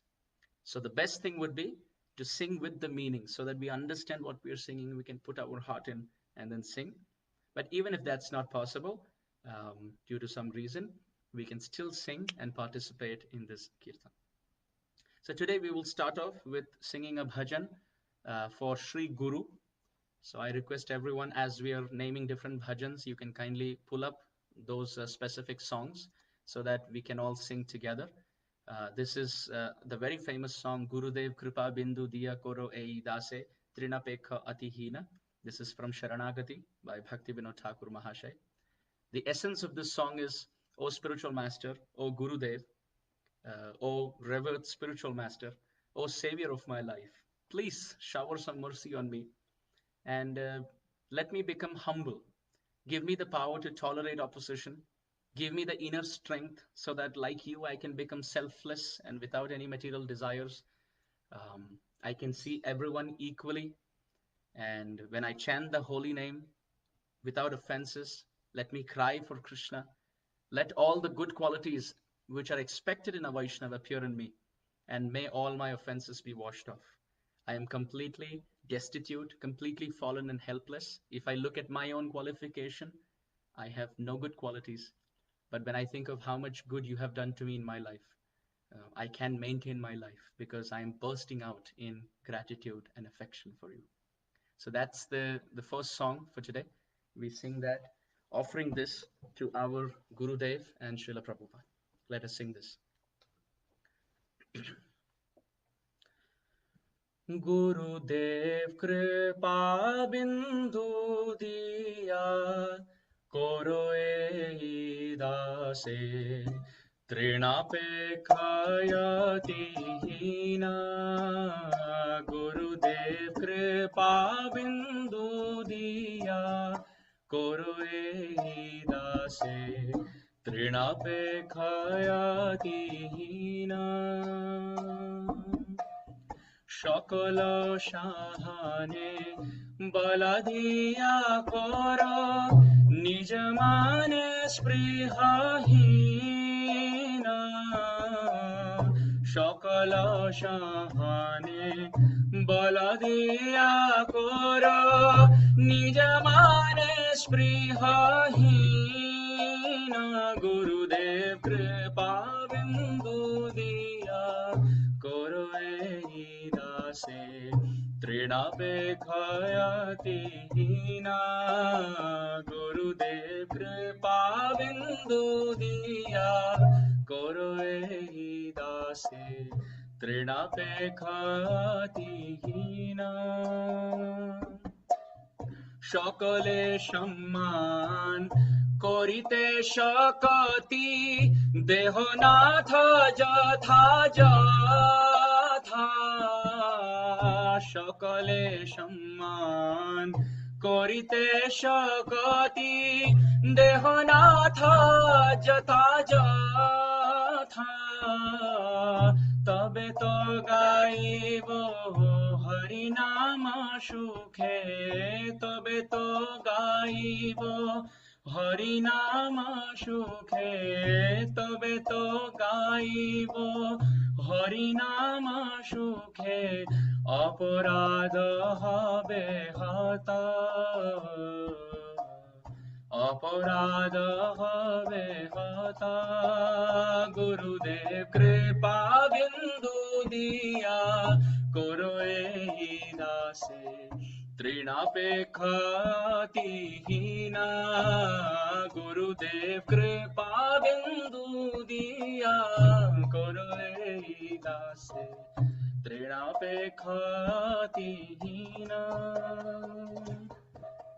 কবে হেন কৃপা লবিয়াই যান, কৃতার্থ হইবে নাথ। কবে হেন কৃপা লবিয়াই যান, কৃতার্থ হইবে নাথ। শক্তি বুদ্ধিহীন আমি অতি দীনা, শক্তি বুদ্ধিহীন আমি অতি দীনা, শক্তি বুদ্ধিহীন আমি অতি দীনা। করো মোরে আত্মসাৎ, করো মোরে আত্মসাৎ। গুরুদেব কৃপা বিন্দু দিয়া করো এই দাসে তৃণাপেক্ষাতিহীনা। গুরুদেব কৃপা বিন্দু দিয়া করো এই দাসে তৃণাপেক্ষাতিহীনা। যোগ্যতা বিচারে কিছু নাহি পাই, তোমার করুণা সার। যোগ্যতা বিচারে কিছু নাহি পাই, তোমার করুণা সার।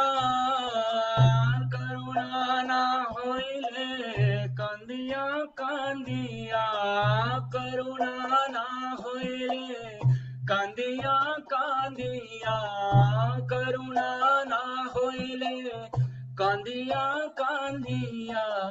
প্রাণ না রাখিব আর, প্রাণ না রাখিব আর। গুরুদেব কৃপা বিন্দু দিয়া করো এই দাসে তৃণাপেক্ষাতিহীনা। গুরুদেব কৃপা বিন্দু দিয়া করো এই দাসে তৃণাপেক্ষাতিহীনা। জয় গুরুদেবা, জয় গুরুদেবা, গুরুদেবা জয় গুরুদেবা। প্রভুপাদ, প্রভুপাদ, প্রভুপাদ জয় প্রভুপাদ। নিতাই গৌর হরিবল, হরিবল, হরিবল, গৌর হরিবল। श्रील गुरुदेव की जय, श्रील प्रभुपाद की जय, गौर प्रेमानंदे हरि हरि बोल. So in Shastra it's described, Prathamam tu Guru Pujyam, Anyatha Nishpala Bhavet. That all of our bhajan, all of our japa, kirtan, smaran, vandan, they should all start with Guru Vandana first. So first when we offer our obeisances to Sri Guru, then all of our worship, all of our Thakurji Seva, all of our japa, all of our kirtan becomes completely blessed. In fact, in the Chaitanya Charitamrit, Krishnadas Kaviraj Goswami says, Granthera aramba kari mangalacharan, Guru Vaishnava Bhagavan tinero smaran. Tinero smarana hoy vigna vinashan, anayase hoy nija vanchita puran. Then in the beginning of any endeavor, we should remember Sri Guru, we should remember Vaishnav Vrinda, the association of devotees, pure Vaishnavas, and then we should remember Krishna. And by remembering all three of them, Gurudev, Vaishnavas, and Krishna in the same order, then all inauspiciousness, all hurdles, obstacles on the path of bhakti and bhajan will be taken away. So we sang about Sri Guru. We glorified this very beautiful song about Guru Dev. Now we'll sing a very beautiful song for the Vaishnavas, for the Vaishnav Thakur. Another classic song, very, very famous. We sing this song. The name of the song is Ohe Vaishnava Thakura. I'll give you a few seconds to pull up that song. Parallelly, I'll just go through the meaning real quick. Again, comes from Sharanagati of Srila Bhaktivinoda Thakur. Bhaktivinoda Thakur says, Ohe Vaishnav Thakur, O great Acharya, O wonderful Vaishnavas, pure Vaishnavas, Dayara Sagar, you're an ocean of mercy. Because Krishna is there as Paramatma, but he doesn't come out to save me. But you have come out.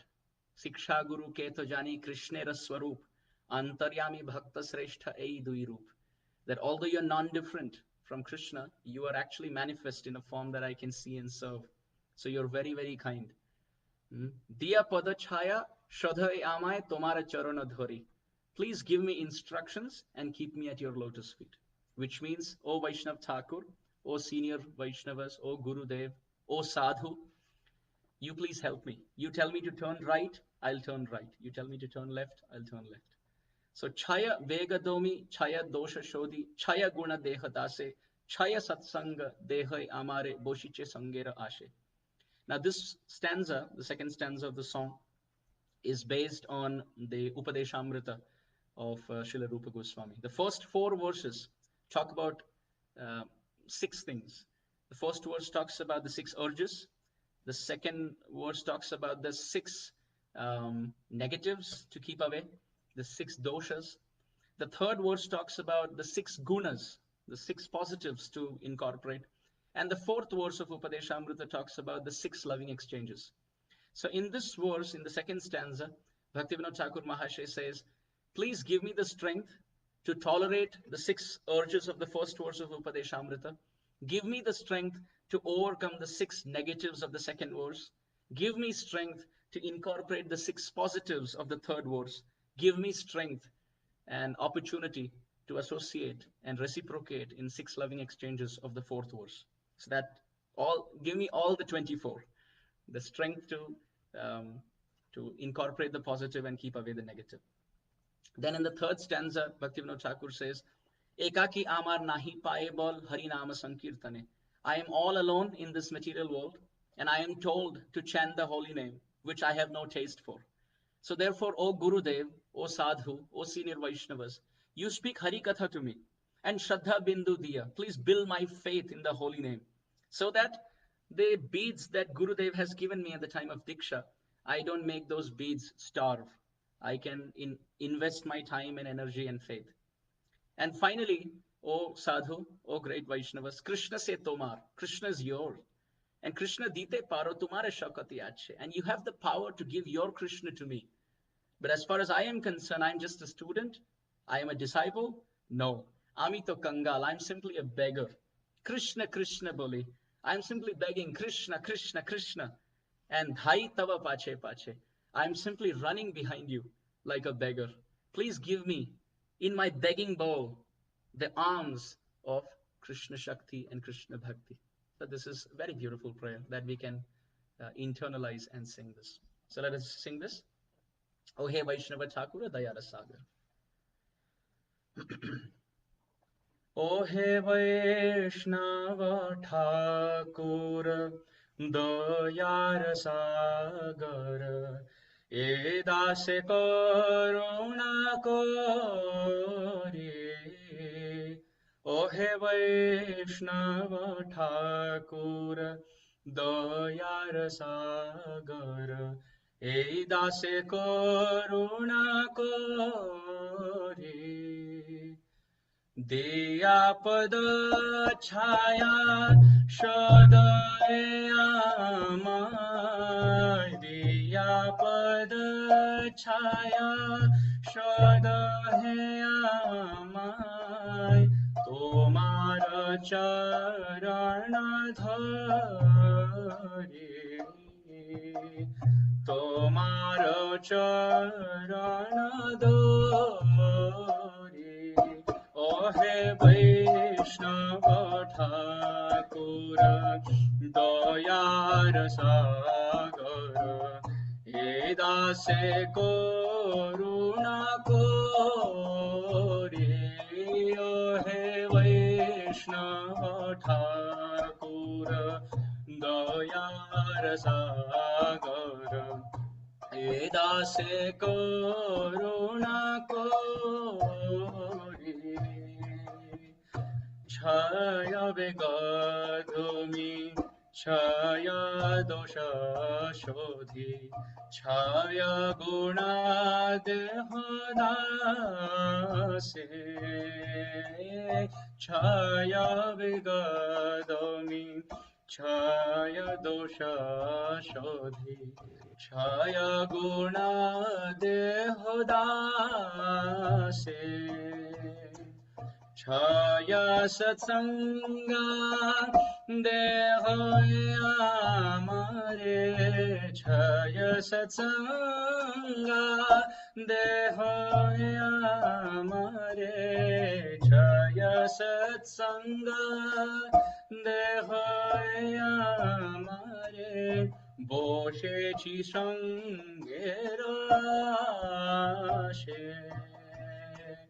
बोशेची संगेराशे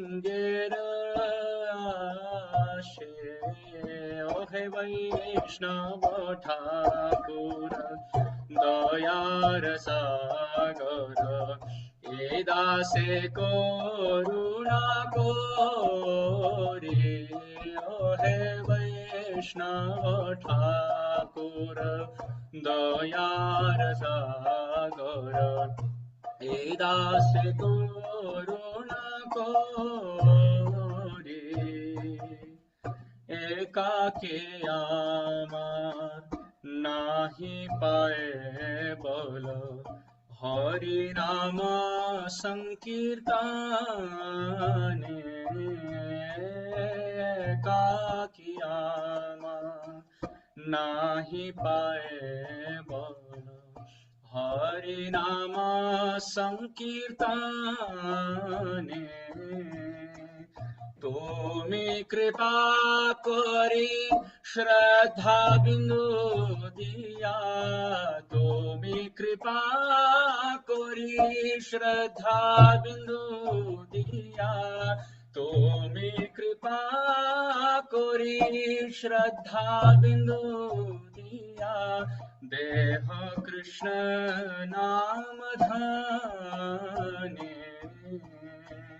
देहो कृष्ण नाम धने ओ हे वैष्णव ठाकुर दयार सागर ये दासे करुणा कोरी ओ हे वैष्णव ठाकुर दयार सागर ये दासे करुणा कोरी कृष्ण से तोमार कृष्ण दिते पारो तोमार शक्तिया छे कृष्ण से तोमार कृष्ण दिते पारो तोमार शक्तिया छे आमी तो कंगाल कृष्ण कृष्ण बोले आमी तो कंगाल कृष्ण कृष्ण बोले आमी तो कंगाल कृष्ण कृष्ण बोले धाई तव पाछे पाछे धाई तव पाछे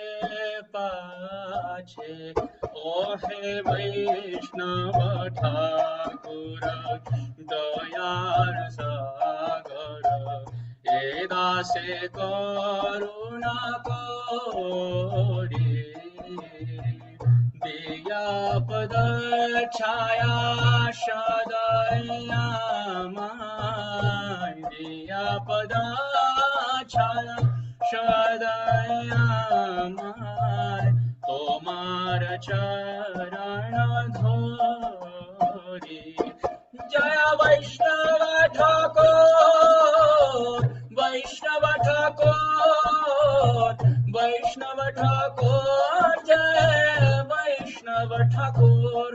Prabhupada, Prabhupada, Prabhupada, Jai Prabhupada, Jai Jai Gurudev, Gurudev, Gurudev, Jai Jai Gurudev. Patita Pavan Vaishnav Thakur ki Jai. So after singing for Gurudev, taking the blessings of Srila Gurudev, taking blessings of Srila Prabhupada, we move ahead. And after Sri Guru and after the Vaishnav Vrinda, our next destination is the lotus feet of Sri Chaitanya Mahaprabhu. We always say Guru, Gauranga, and then Radha Krishna. We always say like that. That's the order. So we sang for Gurudev, we sang for Vaishnav Thakur. Now we will sing something for the blessings and getting the mercy of Sri Chaitanya Mahaprabhu. Actually, in Bengali they say Vaishnav Thakur Ami Tomar Kukur. The word kukur means a dog. So if we can become a dog at the lotus feet of pure Vaishnavas, then that's the success of our life. To simply eat what they give us and to simply live in the Lakshman Rekha, so to speak, the rules and regulations that they lay down for us. If we live inside those rules of proper prescriptions and proscriptions, do's and don'ts, then we will succeed on the path of bhakti. His Holiness Sridhar Maharaj from ISKCON Juhu temple, I remember, very beautiful, wonderful soul, such a great Vaishnav. He would really offer a lot of blessings to me when I was a child. I remember and cherish those memories now. So Maharaj would have a cap which would say Srila Prabhupada's dog. So I would think at that time, what's the purport of that? I, of course, didn't understand. I was about maybe 6-7 years old. But now when I look deeply into that term, Srila Prabhupada's dog, that's actually the English translation of Vaishnav Thakur Ami Tomar Kukur. Oh, great Vaishnavacharya, I am just like your puppy dog.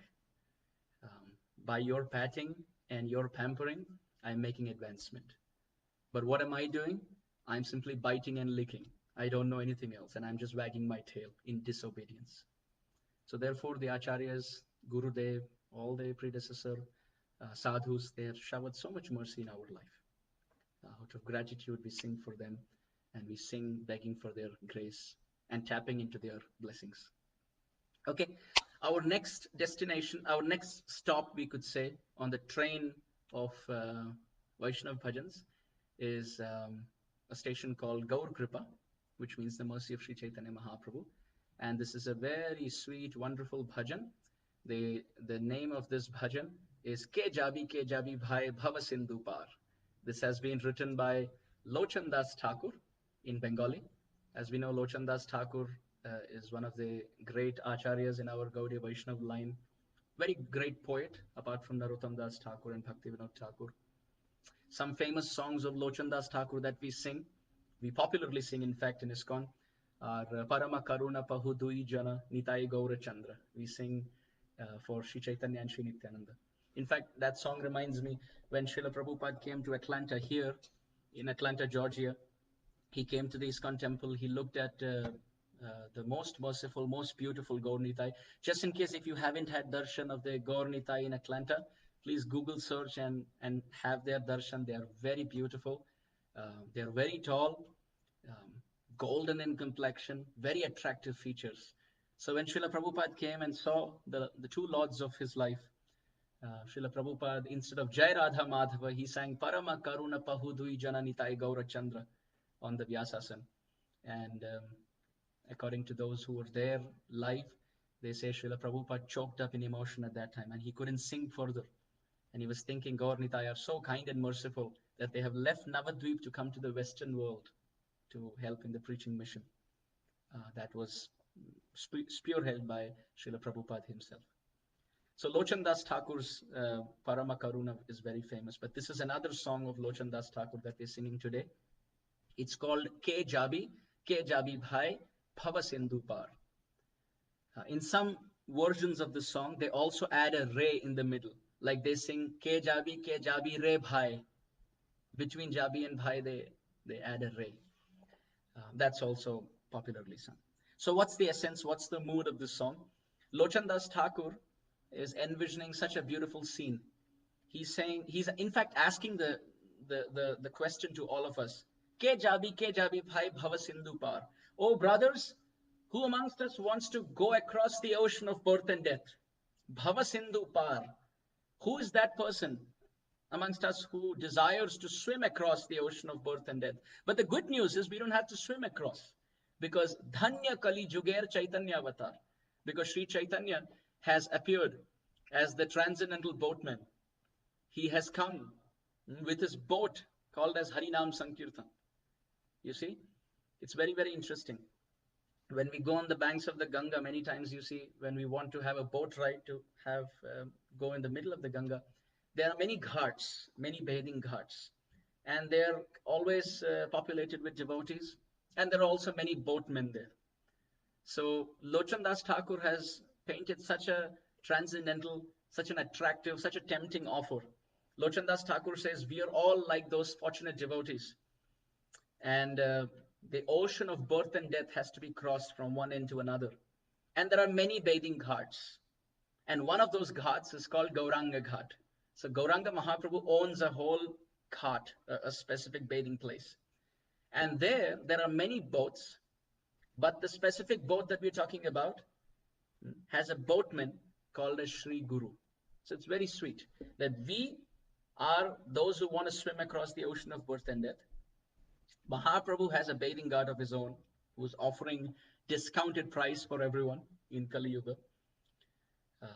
We could be Jada, Andha, Atura, Avadhi. We could be blind, deaf, dumb, spiritually. Still, Mahaprabhu is agreeing to take us across at a discounted price. What is the discounted price? Just chanting with faith and being in Anugatya, being in the guidance of superior Vaishnavas and Sri Guru. So what's the boat? The boat is Harinamer Nauka. The boat is Harinam. And the two hands that we raise during Kirtan, they are actually the oars. When we have to row the boat, we need two oars on either side. They are actually the hands that we raise in Kirtan. Those are the arms that we're going to use to row across on the boat of Harinam, with the boatman called Sri Guru at the bathing ghat called Gauranga Ghat, across the ocean of birth and death. And finally, Lochan Das Thakur says, what are the favorable winds to carry this boat? Sab jiva hoila par premer vata ase. The vat, the breeze, the favorable breeze for blowing of this boat across is prem, is Krishna prem. That's the breeze that's carrying it across.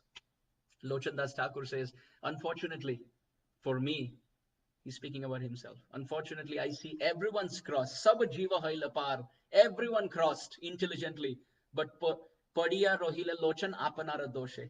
But this Lochan Das Thakur is speaking in utter humility that I am left behind by my own flaws and faults. Therefore, ke jabi bhai bhava sindhu par. Who amongst us, oh brothers, desires to cross again across the ocean of birth and death? Bhava sindhu par. So that's the mood, dear devotees. Let us hear and chant very sweetly and lovingly, affectionately calling out to Mahaprabhu. It's a very nice, strategically placed song during this time of the year. We are on the brink of Gaur Purnima, so we are all preparing our consciousness to welcome the moon, the spotless moon of Gaura Chandra in our lives. So let us sing and welcome Mahaprabhu's grace through this song. Gaura ke jabir bhai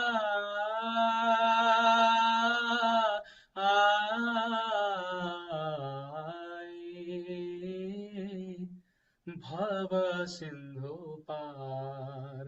Gaura ke jabir bhai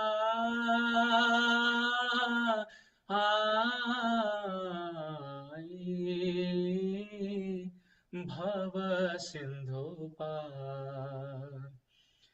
धन्य कली जुगे रचे तन्नावतार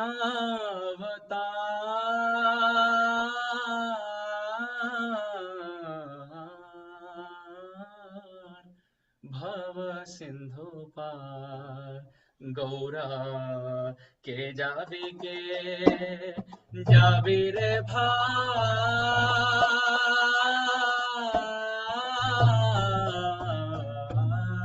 भाई भव सिंधु पार गौरा के जाबी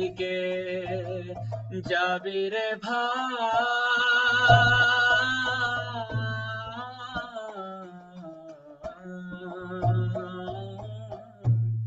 भव सिंधु पार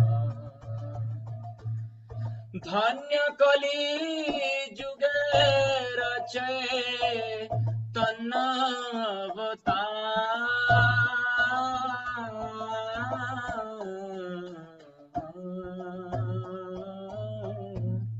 भव सिंधु पार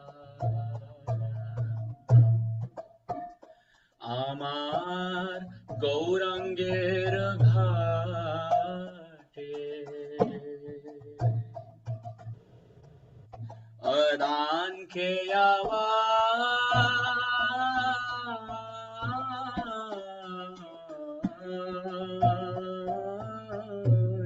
अदान के आमार गौरांगेर घाटे अदान के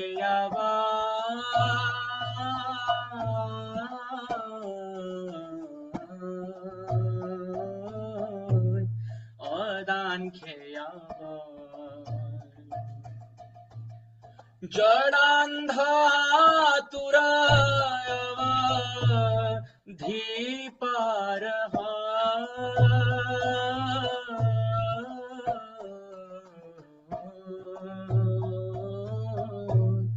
अवधि पार जडांधा तुरवा धीपार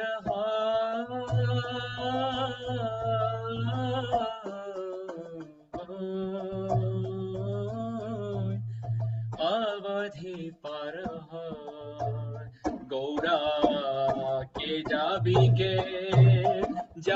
रे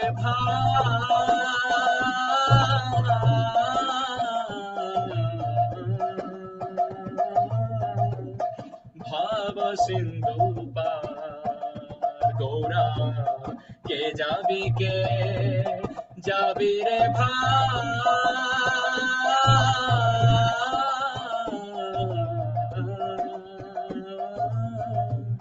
भव सिंधु हरि नाम नौका खानी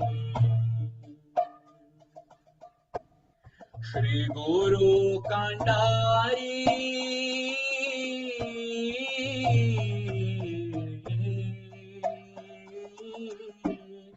गुरु कांडारी हरि नाम नौका खानी श्री गुरु कांडारी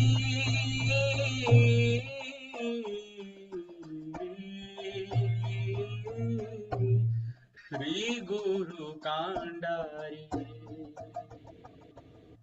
संकीर्तना खेरायल दुबाहु पसारी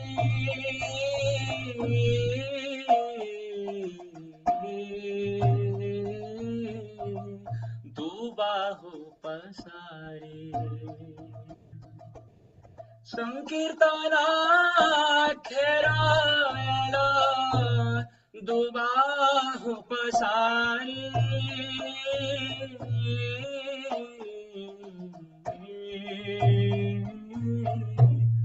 गुरु कांडारी गौरा के जाबी रे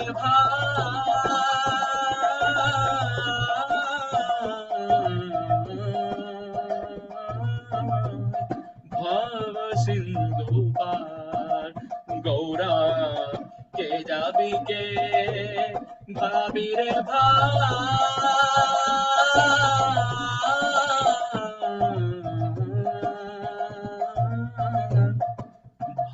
সিন্ধু পার সব জীব হইল পারা প্রেমের বাতাসে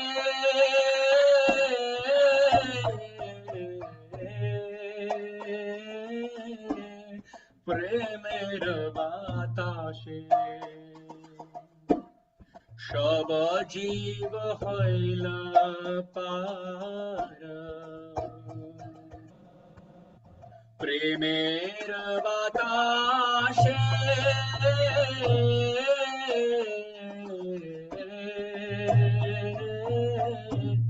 প্রেমের বাতাসে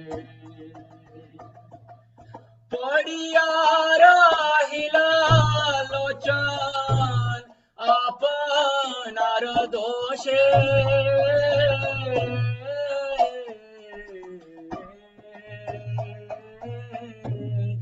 আপনার দোষে পড়িয়া রহিলা লোচন আপনার দোষে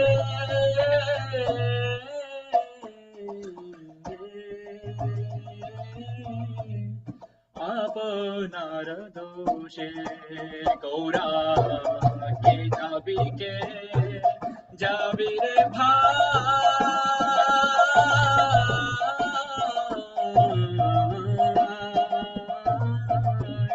ভব সিন্ধু পার গৌরা কে যাবি কে যাবি রে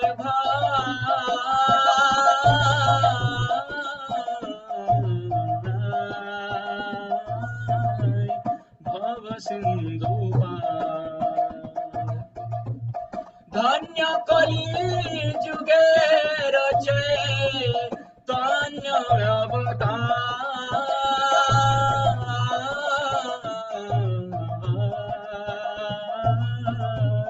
চৈতন্য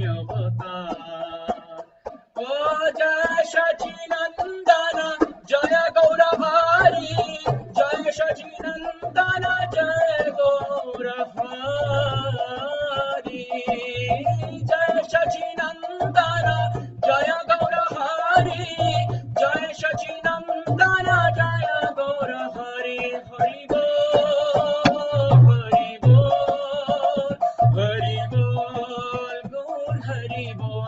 নিতাই গৌর হরি বল হরি বল হরি বল গৌর হরি বল पतित पावन श्री चैतन्य महाप्रभु की जय श्री नित्यानंद राम की जय गौर प्रेमानंदे हरि हरि बोल. So after some Gaur Kirtan, our dhara, our Gauri Vaishnava Parampara teaches us, we do Gaur Bhajan and we do Radha Krishna Bhajan. We do Navdeep Bhajan and we do Vrindavan Bhajan. Both together. Araditam Navavanam Vrajakananaste. Naraditam Navavanam Vraja Eva Dure.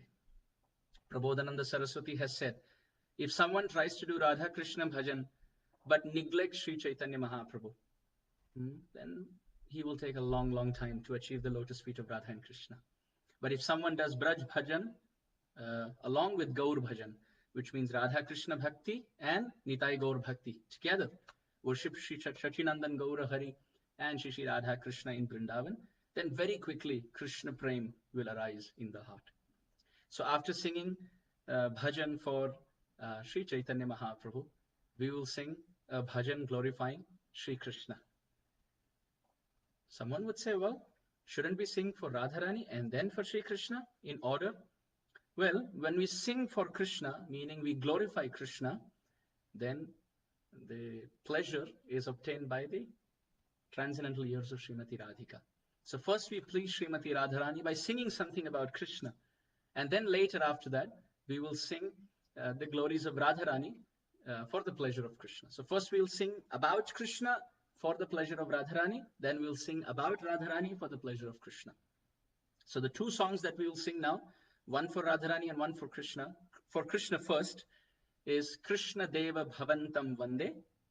It's by Rupa Goswami, classic Rupa Goswami composition in Sanskrit.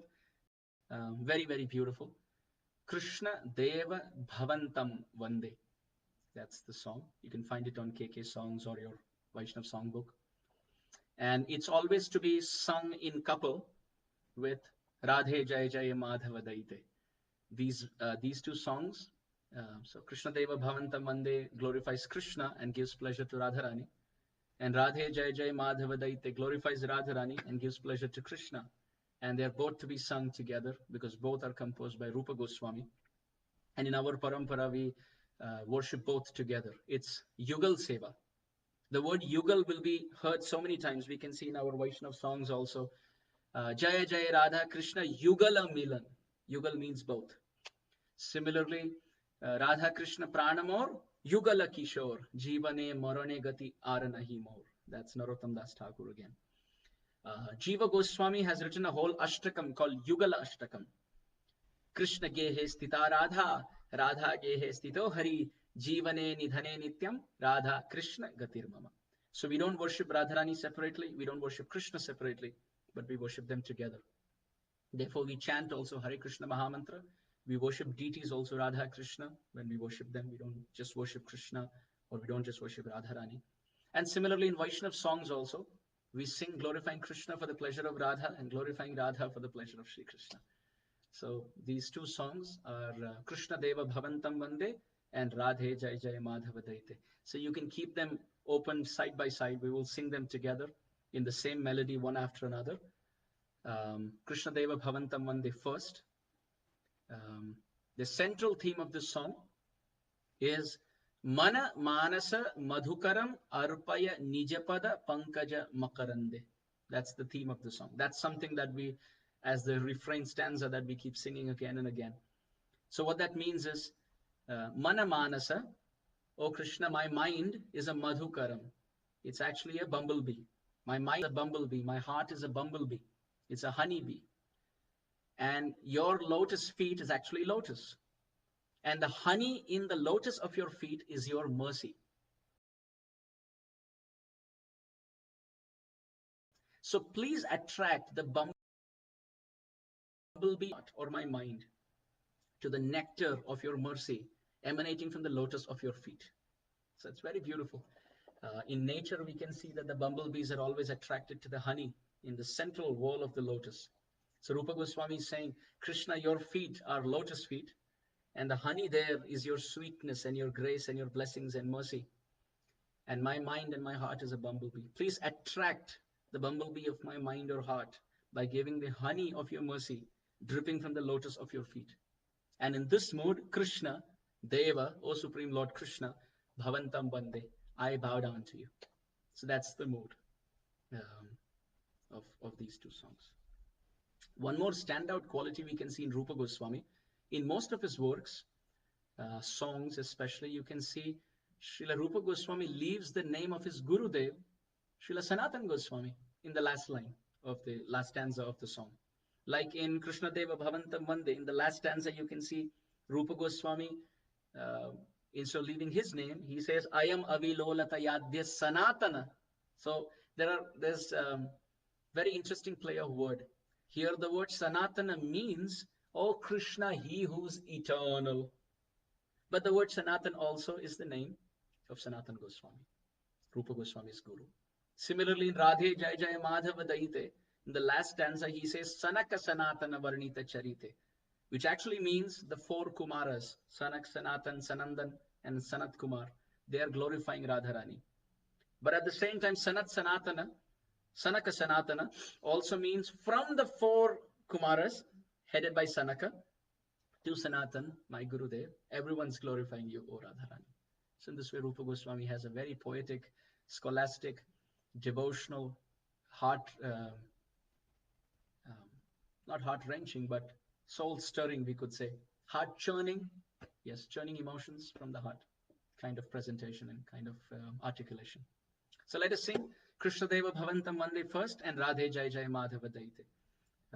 Both are excellent songs. And as far as Radhe Jai Jai Madhava Daite is concerned, the central theme is, O Radharani, Madhava Daite, she who's very dear to Madhava, Gokula Taruni Mandala Mahite, best among all the gopis, worshipped by all the gopis in Gokul.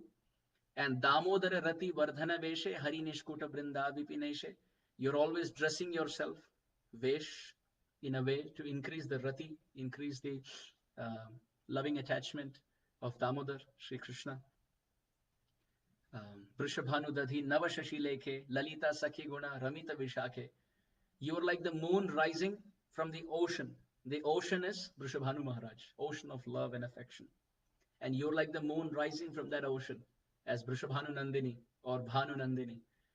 And Lalita Sakhi, Vishaka Sakhi, everyone like to Ramita Guna. They like to drown in your transcendental qualities. It's interesting here, the word Lalita Sakhi refers to Radharani. Generally, we think Lalita Sakhi is the name of Lalita Sakhi, who's one of the 8 Sakhis. But here, Lalita Sakhi means Lalita's Sakhi is Radha. Radharani, who is the Sakhi of Lalita, her guna, her qualities, Vishakha, is Ramita. She is actually tasting the qualities of Radharani, who is the friend of Lalita Sakhi. And finally, Karunam Kurumai, Karuna Bharite, O ocean of mercy, please shower some mercy on me. So these are the 2 songs of Rupa Goswami that we will sing one after another.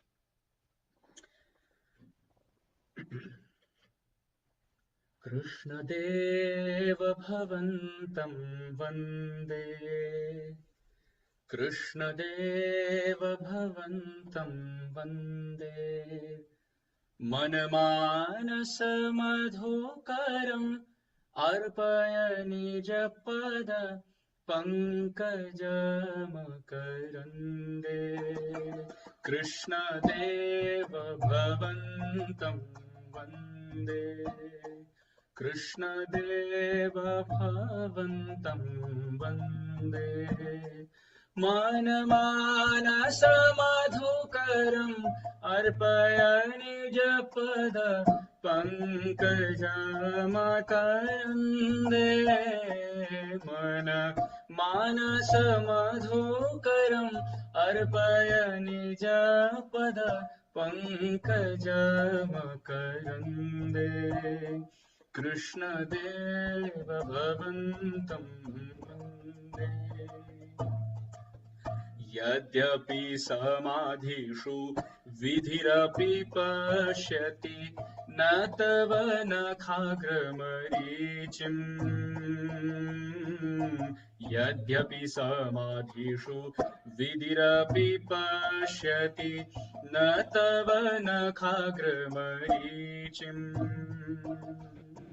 Idam ichhami nishamyatavachyuta tadapi kripadbhuta vichim. Idam ichhami nishamyatavachyuta tadapi kripadbhuta vichim. Idam ichhami nishamyatavachyuta tadapi kripadbhuta vichim. Krishna Deva Bhavantam Vande, Krishna Deva Bhavantam Vande. Bhakti Rudanchati Yadapi Madhava Natvai Mama Tila Matre. Bhakti Rudanchati Yadapi Madhava Natvai Mama Tila Matre. Parameshwarata tadapi tavadhika durghat ghatana vidhatri. Parameshwarata tadapi tavadhika durghat ghatana vidhatri. परमेश्वरता तदपि तवाधिक दुर्घट घटन विधात्रे कृष्णदेव भवन्तं वन्दे कृष्णदेव भवन्तं वन्दे मनमानसमधुकरम् अर्पय निजपद पङ्कजमकरन्दे मनमानसमधुकरम् अर्पय निजपद पङ्कजमकरन्दे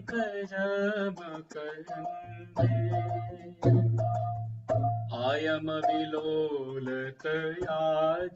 सनातन कलिताद्भुतरसभारम् अयम विलोलतयाध्य सनातन कलिताद्भुतरसभारम् अयम विलोलतयाध्य सनातन कलिताद्भुतरसभारम् निवसतु नित्यमिहामृतनिन्दिनि विन्दन मधुरिमासारम् निवसतु नित्यमिहामृतनिन्दिनि विन्दन मधुरिमासारम् कृष्णदेव भवन्तं वन्दे कृष्णदेव भवन्तं वन्दे मनमानसमधुकरम् अर्पय निजपद पङ्कजमकरन्दे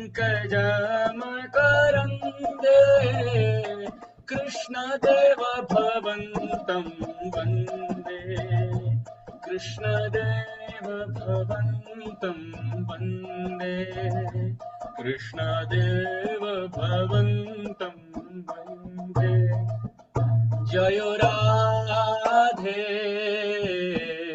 जय जय माधव दयिते जय राधे जय जय माधव दयिते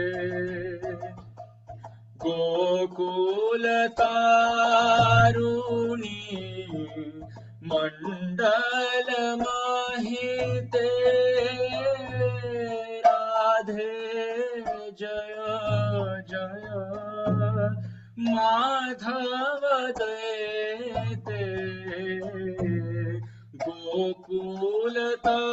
गोकुलतारुणी मंडल महिते राधे जय जय माधव दयिते जय राधे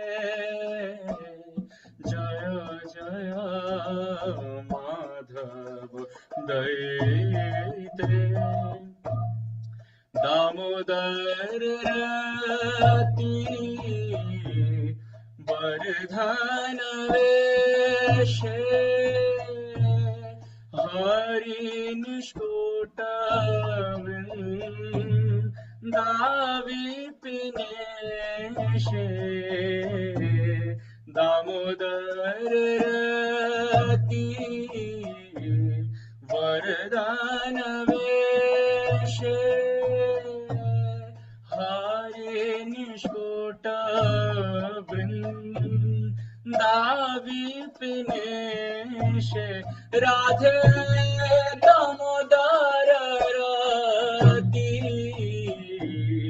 वरदान वेशे हरे निष्कुट वृन्दाविपिनेशे जय राधे जय जय माधव दयिते जय राधे जय जय माधव दयिते वृषभानुदधी नवशशिलेखे ललिता सखे गुण रमित विशाखे वृषभानुदधी नवशशिलेखे ललिता सखे गुण रमिता विशाखे राधे वृषभानुदधी नवशशिलेखे ललिता सखी गुण रमिता विशाखे राधे वृषभानुदधी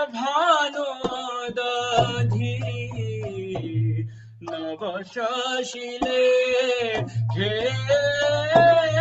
ललिता सखी गुण रमिता विशाखे जय राधे जय जय माधव दयिते जय राधे जय जय माधव दयिते करुणाकरो मयि करुणा भरीते सनक सनातन वर्णित चरिते करुणा कुरु मयि करुणा भरीते सनक सनातन वर्णित चरिते राधे करुणा कुरु मयि करुणा भरीते सनक सनातन वर्णित चरिते राधे करुणा कुरु मयि करुणा भरीते सनक सनातन वर्णित चरिते जय राधे जय जय माधव दयिते राधे जय जय माधव दयिते राधे जय जय माधव दयिते राधे जय जय माधव दयिते जय राधे जय जय माधव दयिते कृष्णदेव भवन्तं वन्दे कृष्णदेव भवन्तं वन्दे कृष्णदेव भवन्तं वन्दे मनमानसमधुकरम् अर्पय निजपद पङ्कजमकरन्दे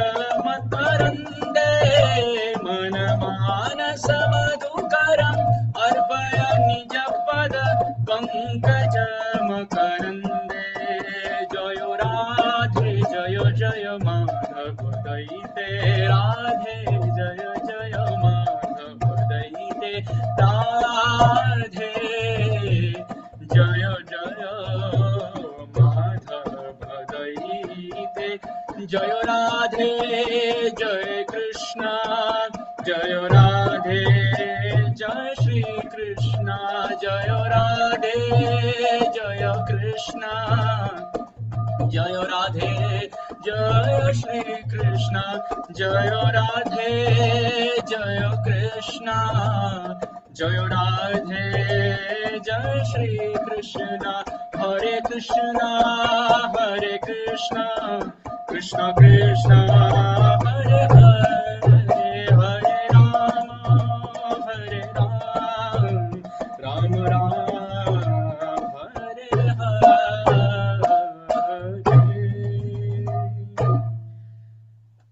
तुलसी राधा श्याम सुंदर की जय, शशिनंदन गौर हरि की जय, कलियुग पावन कलि भय नाशन शशिनंदन गौर हरि की जय, अवधूत शिरोमणि नित्यानंद राम की जय, हरि गुरु वैष्णव वृंद की जय, श्रील प्रभुपाद की जय, श्रील गुरुदेव की जय, इस्कॉन गुरु वृंद की जय, गौर प्रेमानंद हरि हरि हरि हरि बोल।